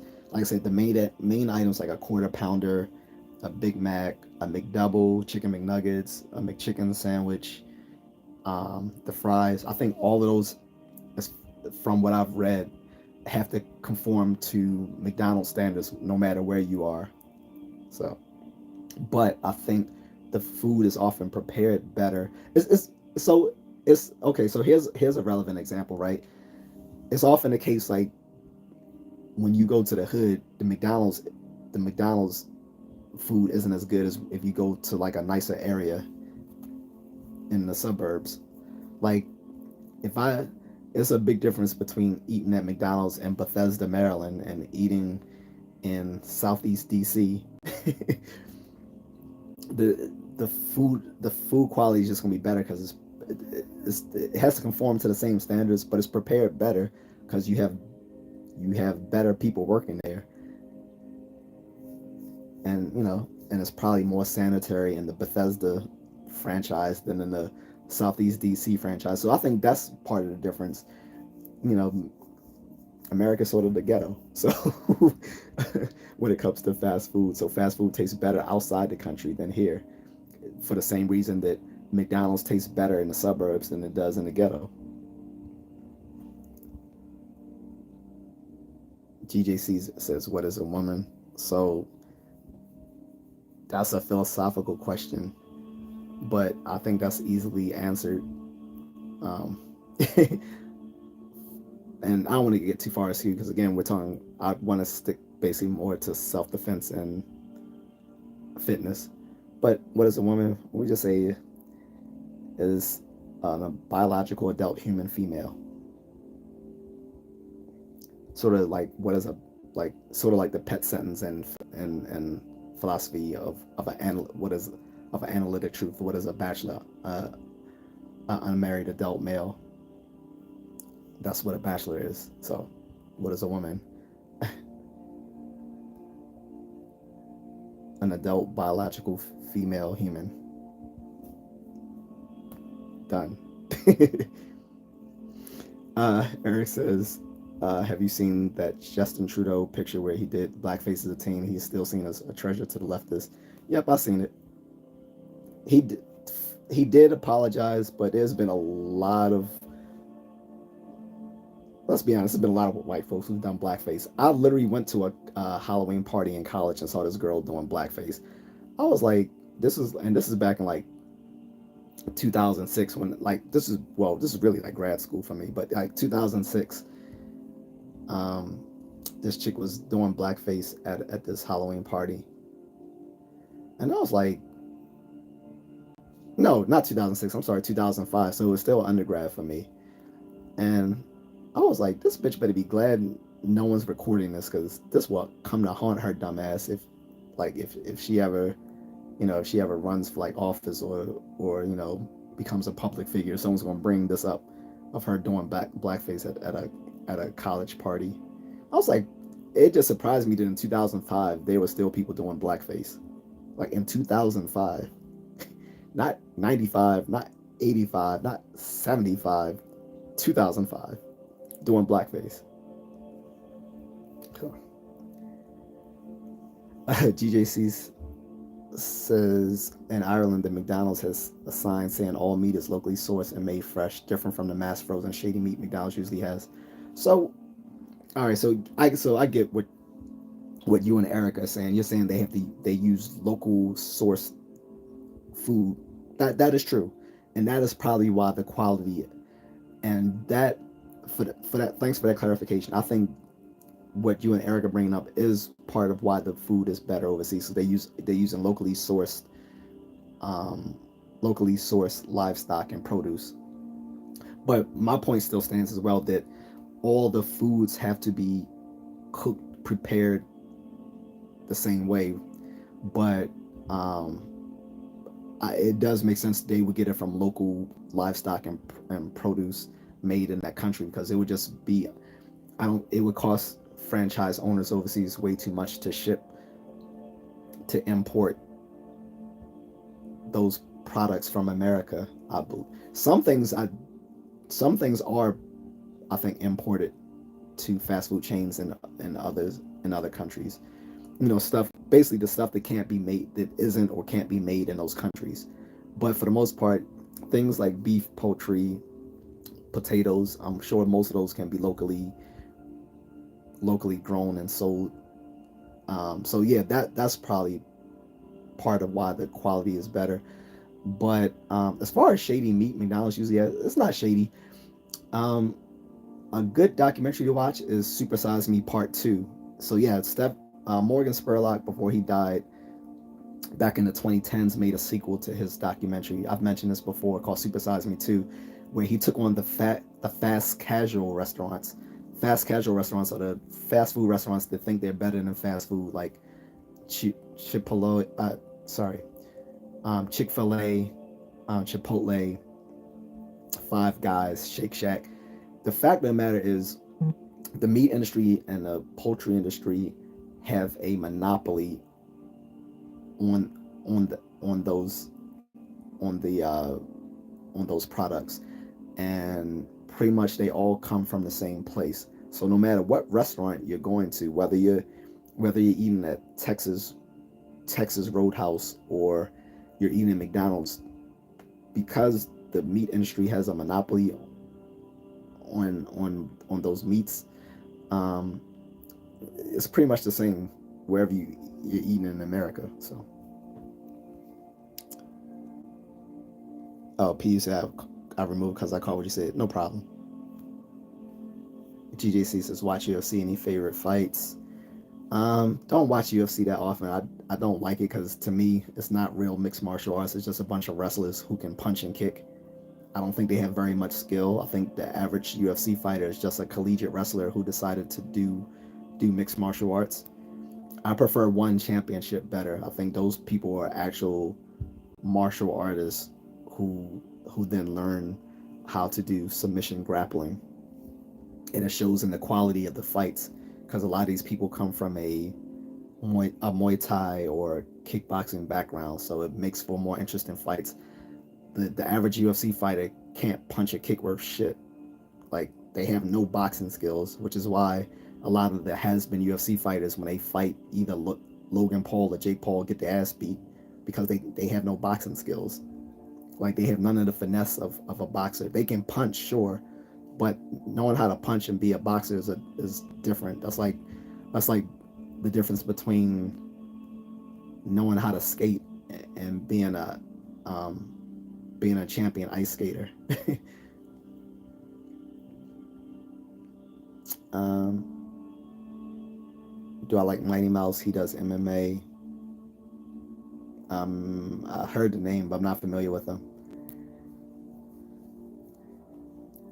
Bonnie says, I'm going to Ireland next year. McDonald's is down on my list to try. Yeah, I go to McDonald's to every country I go to if they have a McDonald's in that country. So I've been to McDonald's in Japan, Taiwan, Philippines, Indonesia, Malaysia, Thailand, Germany, so on, so on, so on, so on.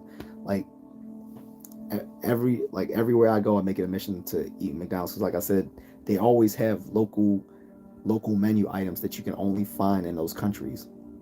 Like, in Germany, of course, you're gonna get, um, unless that was just the UK, can be confused. I remember, in Pulp Fiction, he was saying you can get a Royale with cheese. But yeah, every country has different items on the McDonald's menu. Is really good. Like, Japan has one of the most interesting McDonald's menus that you can find. Like, the friend of the channel, Risa, was talking about her. She like shrimp nuggets and stuff like that. You can only find that there.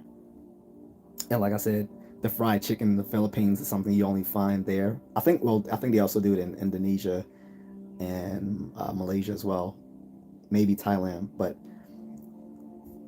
Filipinos have a way they'll eat their chicken, so they'll tear the crispy skin off, put some rice on it and dip it in gravy and eat it like that. And then they'll eat the meat of the chicken separately. Also dip it in gravy. They love the gravy on their fried chicken. TJ says even healthy fast foods may cook with canola oil and other unhealthy ways. I've really gotten into eating right at home.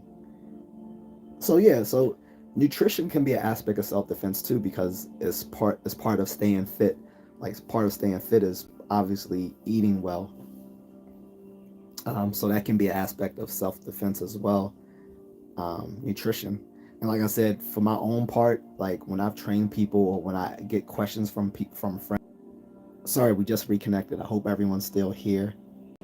But to go back to what I was just saying before I lost connection, I was saying nutrition is a part of self-defense as well as part of the fitness aspects, because staying fit means you have to eat well.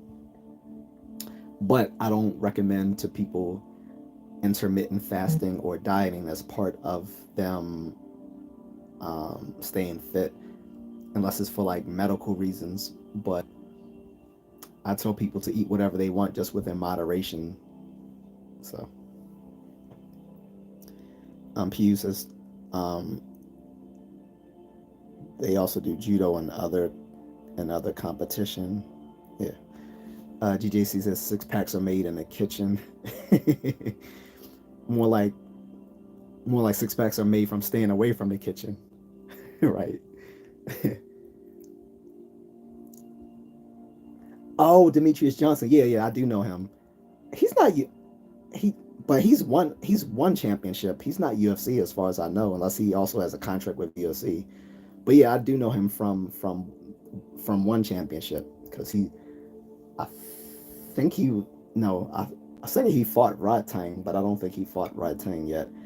I do remember he was flirting with Stamp Fairtax, and she said, "Well, if you wanna date me, you have to challenge Rod Tang."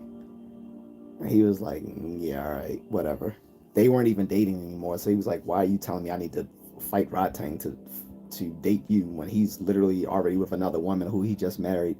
He even converted to Islam when he married this new girl. But Stamp always, like, I secretly think she's lesbian, but she always tells other MMA fighters who are interested in dating her, if they want to date her, they gotta fight Rod Tang first. Like, why? Eric says Muay Thai fights are the most intense and real, just blood and bone, no fucks given. Yeah, a lot of Muay Thai fighters actually, when they get big enough, they start fighting outside of Thailand, because they actually said that, like, the fighters outside of Japan, I mean, sorry, the fighters outside of Thailand aren't as brutal, which means their career can last longer. TJ sees this Filipino fried chicken chain called Jollies is amazing. We have it. Jollibees, you mean? Yeah. Jollibees is everywhere. It started in the Philippines. That was one of the first places I went to when I first visited the country 7 years ago. I told my wife I had to go there, who was my girlfriend at the time. So she took me the very next day I arrived in the country. He said, "Yeah, that's a must try, Jollibees." Bonnie said Jollibees are currently in the U.S. Hopefully they'll expand here. Yep, they're in the U.S. We now have one in Maryland. I think there's one in D.C. and there's one in Maryland, but still in the D.C. suburbs area um, in Wheaton, Maryland. If anyone's ever heard of it, it's in Montgomery County. It's um, a county outside of Washington D.C. And then there's some in New Jersey. They opened one right down in Times Square in New York, I think a year ago or 2 years ago. Oh, P says Demetrius Johnson's not in ONE FC anymore. He's in the UFC. Okay. Yeah, he'd be one of the rare people who can actually have striking skills. Because like I said, most of them don't have striking skills. They're just collegiate wrestlers or people who learn Brazilian Jiu-Jitsu and started taking a few lessons in kickboxing and boxing. And it shows by their lack of striking skills. Eric says, "Have you ever done steroids?" I was thinking about hooking myself up just out of curiosity. It was good enough for Arnold Schwarzenegger. It was good enough for me. Yeah, but it was safer when he used it. There's so many variants and stuff. I've thought about using it if I go to compete I was thinking about competing in Thailand if I return, where I would definitely use it because a lot of Nak Muay uh, Thai boxers use steroids, and they're like they easily acquired. Like you can go to gyms, and they're just selling this stuff like it's protein, like it's like protein shakes. They're all over the place, but otherwise I wouldn't use it unless it was to do for competition. Also, I wouldn't do it before I have kids because I haven't had kids yet, and I want to have a kid before I mess up my before I potentially mess up my hormones and stuff like that. So I don't want to mess with my natural hormone levels before I have kids because they can, steroids can turn you sterile. All right, now the troll to ban. PU says he was flyweight champion back in the day, but I watched him do competition in martial arts and seen he's very good for his size. Yeah, he's for his size, he's pretty. He's he's a brawler. Like I said, I would actually like to see him do fight Rod Tang, not for the sake of Dayton Stamp Fairtax, whom I think is probably lesbian anyway, but I would just like to see those two square off.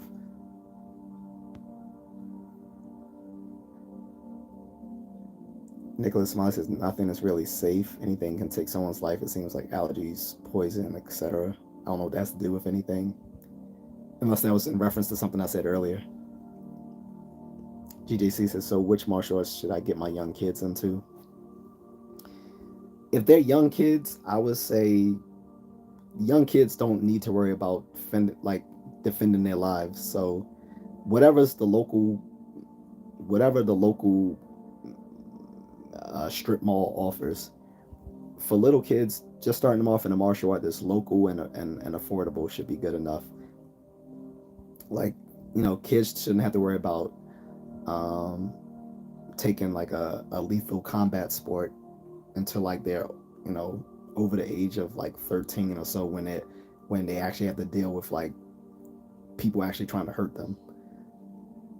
But under the age of 13, like whatever local martial art is close to you, because it's also going to be more convenient for you to be able to bring them back and forth to a place that's nearby. So that's why I would look at locality and affordability as far as martial arts. So it doesn't matter whether it's Tang Soto, karate, kung fu, whatever. If it's local to you, I would say go for it.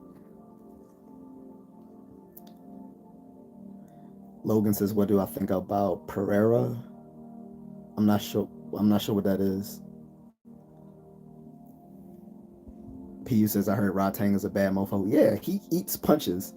He psychologically manipulates people because he will just eat a punch, like literally like just boom boom boom. He eats punches. There's a method to his madness, but I wouldn't recommend it because he's going to have some CTE in his later years. But has made him a champion and a very wealthy fighter because he's exciting to watch.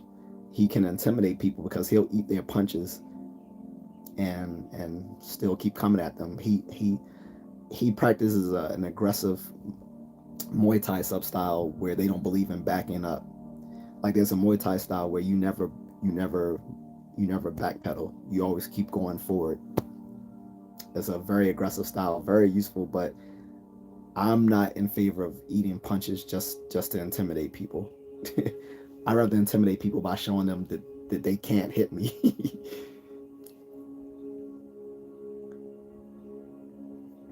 Nicholas Smiley says, yes, it was steroids. Oh, you're talking about steroids. I'm sorry.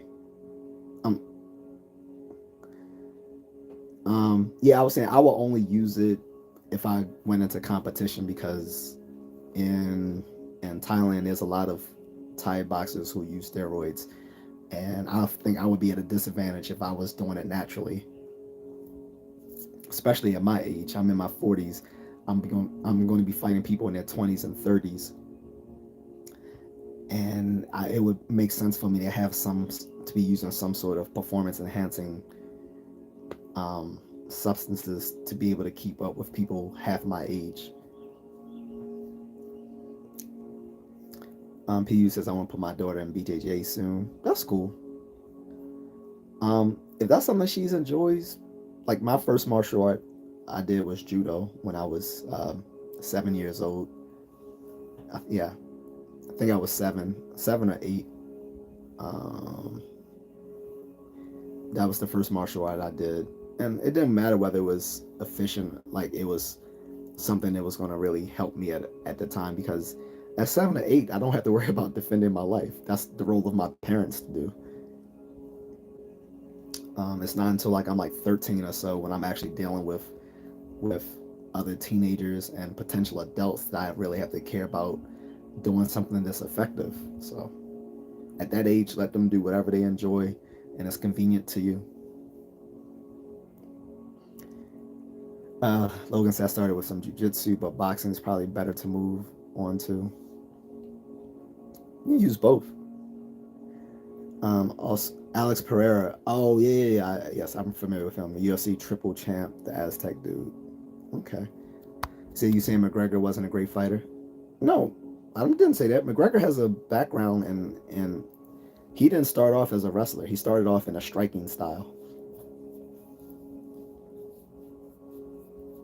But again, I'm talking about the average UFC person doesn't come from a striking base. They come from a wrestling. A lot of them come from like a college wrestling, sometimes BJJ base, and you can tell because they have poor striking skills. Conor McGregor is not one of those people. He actually boxed Floyd Mayweather, so he has boxing skills. He's not the average UFC person.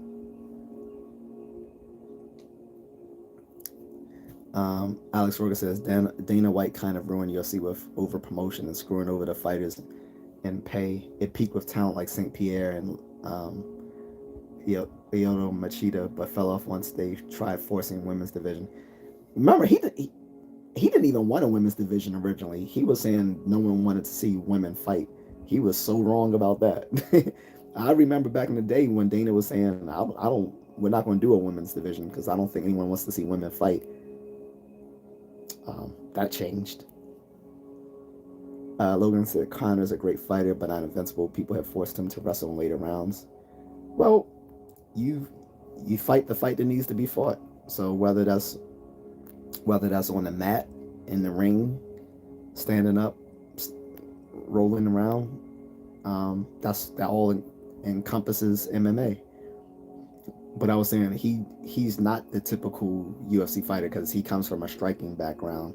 I forgot what, but like Adesanya, he comes from kickboxing, and some other examples.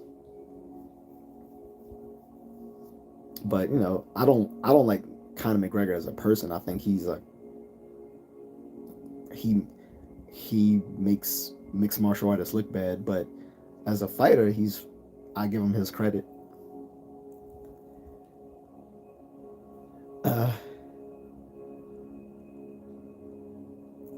J.A.C says Conor was on snow after that Floyd fight, which he fought Khabib properly.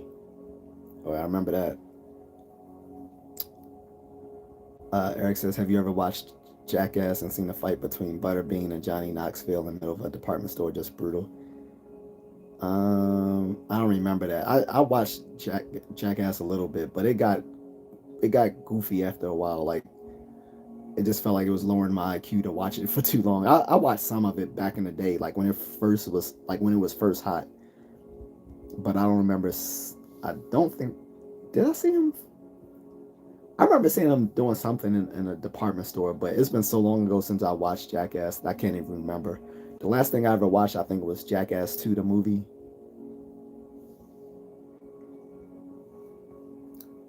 PU says he got beat by Nate Diaz too, didn't he? I'm not sure, but who hasn't Nate Diaz beat?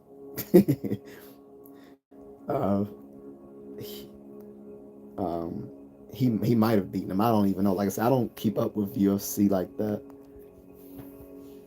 Ever a fan of WWE or old stuff like WWF, WCW, and NWA? Oh, of course, definitely. Up until like the 2010s when I just couldn't recognize any of the wrestlers anymore, and then some of them moved on to AEW. But yeah, I used to watch WWE back in the day. Like I remember watching the first WrestleManias, like when they were still on pay-per-view, and we watching it like at birthday parties and stuff like that. Um, watching, I wasn't as big of a fan of WCW as WWF. I like I liked it more when those wrestlers moved on to the WWE. But I also used to watch the female stuff like Glow, Glorious Ladies of Wrestling, and POW, Powerful Women of Wrestling. I used to watch those. GG's. Oh, says Connor and Nate are tied one fight each. Okay. So I was at the Montreal Screwjob, crazy times. And I've always missed when they did WWE events in Baltimore or in local places in Maryland.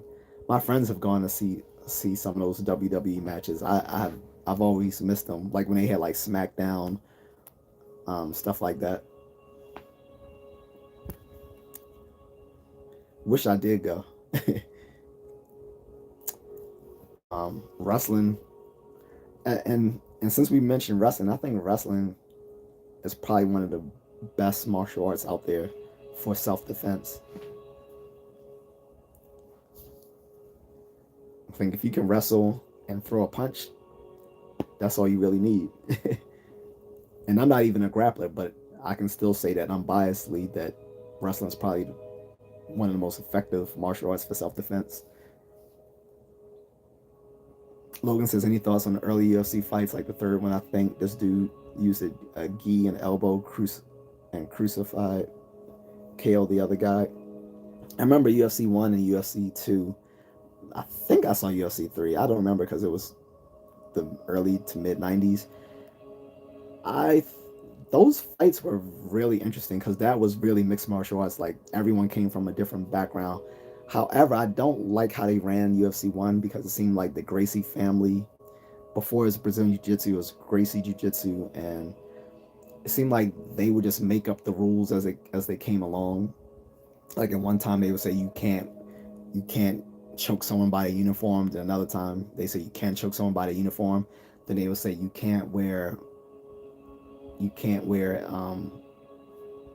hand any sort of gear on your hands, and they said you can. It was the rules were all over the place, and basically they changed the rules in any way to make sure that their brother won the fights. So it became kind of disingenuous, and but the fights were interesting, but they were all over the place. He says some wrestlers can be dirty, pull guard, and just tear tendons. Yeah. Like I think one of the most effective wrestling styles is American folk style wrestling, which is basically the wrestling they teach you in middle school and high school, which is similar to collegiate wrestling, but not exactly the same. Like collegiate wrestling and Greco-Roman wrestling have similarities to American folk style wrestling, but you don't really see it after you leave grade school. But it's very effective actually. And then of course, catch wrestling.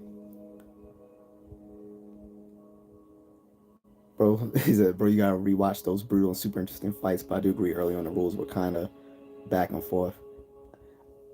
I mean, I've seen replays of them, but now they're they're not as like, looking at that footage now from like 30 years ago. It's not as watchable as it is back then. Like it's just not watchable, and it's just all over there. Like the Kempo guy beating up the black sumo dude, just beating him over the head. I'm like, okay, like it's it's not as interesting now as where now you see people actually matched for skill and age and weight and all that sort of stuff. That makes for a more interesting fight. Only the UFC stuff early on was, they were exciting for different reasons. Like they were exciting just to see, throwing a bunch of different people of different backgrounds in together and watching them fight. But again, the rules were still like made it so that Gracie's always had the advantage. Like I remember in the first UFC fight, he Royce pretty much wasn't allowed to fight the other grapplers. He wasn't allowed to fight the wrestler. He wasn't able to fight the Salvatore, someone French kickboxing, because they knew that French kickboxing guy would probably fuck Royce up and make grappling look bad. GJC is Logan Paul legit thoughts. If you mean does he have legit boxing skills? Yes. Do I think he's a great boxer? No. And I think most of the fights that both he and his brother do come with huge NDA that people sign, the non-disclosure agreements. I think every fighter they've taken on in those YouTube fights have to sign some non-disclosure agreement. That's why you don't see people no knockdowns. So until they get until they convince me that they're no longer making people sign these contracts where they are not allowed to get knocked out, you're never gonna convince me that they're great boxers. Do they have boxing skill? Sure. But do I think they're great boxers? Not at all. And like I've already said, the Jake Paul and Mike Tyson fight I think is going to be fugazi. Not that it's going to be fake, but I don't think either one of them are going to knock out the other one. I think it's going to end in a draw, because it's going to end in a draw to make Jake Paul reputation better, to say, oh well, he took on one of the greatest boxers ever, Mike Tyson. And then on the other hand, it's going to be a draw for Mike Tyson to save his reputation as well, to say he didn't get knocked out by some little YouTube boxer. So I think that's going to end in a draw. Same way the Floyd Mayweather and Logan Paul fight went. And then then Floyd Mayweather went on Instagram the next day and said this was the easiest cash grab I ever made, and you guys are mad because you thought it was going to be a brawl, a big brawl. He said, I'm not brawling. He said, I'm a smart fighter. So Logan says, yeah, I mean, in terms of how fighting in the UFC as a whole evolved from those fights. GJC says, I never gambled but decided to throw $50 on Tyson Fury, and of course this all-time undefeated champion had his first loss. That's why I don't that's why I never gamble on fights. Any fair fight, and that's always an open question whether it's a fair fight, right? Since, prize fighting is known for being fixed, but in any given fair fight, it's always going to be 50-50. So I would never gamble it. I mean, unless it's something I will gamble stuff that isn't monetary. Like, I'll gamble people like, hey, whoever the winner has to do 50, whoever loses has to do 50 push-ups or something like that. But I don't gamble money. And Logan R said, never bet on boxing unless it's rigged, unless it's two nobodies. GJC said, should have known when I saw Drake bet on him too. Drake always loses. Oh man. Yeah. Oh, well, I mean, Drake's been catching L's lately, but he's been successful. I don't know about his sports betting. I'm gonna go soon, guys. I'm starting to lose my voice, and I forgot to bring some water up with me. Drake curse is real, and fuck Arby Graham. But yeah, yeah, I'm not a I don't bet on fights, like I say, unless it's like something like push-ups or something like that. Bonnie says, have a good evening. Thank you. Thank you, Bonnie. Appreciate you always coming up to the stream. GJC says, I drove by Drake's the other day. He grew up in the richest part of Toronto. Of course. That's why no one takes him seriously when he's talking about getting out of the mud. Like, dude, you never had to hustle. You grew up in a well-to-do community. You became wealthy as a teenager on a little teenage drama TV series. And I mean, you've never had to struggle. Kendrick grew up in Compton, so sitting there questioning that man's street credibility is a mistake. That man is you see that man is surrounded by his his well his affiliation. And when that man is surrounded by people on his team, he's never lost his credibility, and he just doesn't brag about it because that's not what he's about. So he was bound to lose that. But anyway, that's a different conversation. Logan says, "Hey yo, thanks for the stream and have a good one, broskies. Appreciate it." So guys, I'm gonna end this unless anyone else had any other comments or questions about anything self-defense or fitness related. I'll give it like a minute or two in case someone still wanted to like bring up some topic related to that.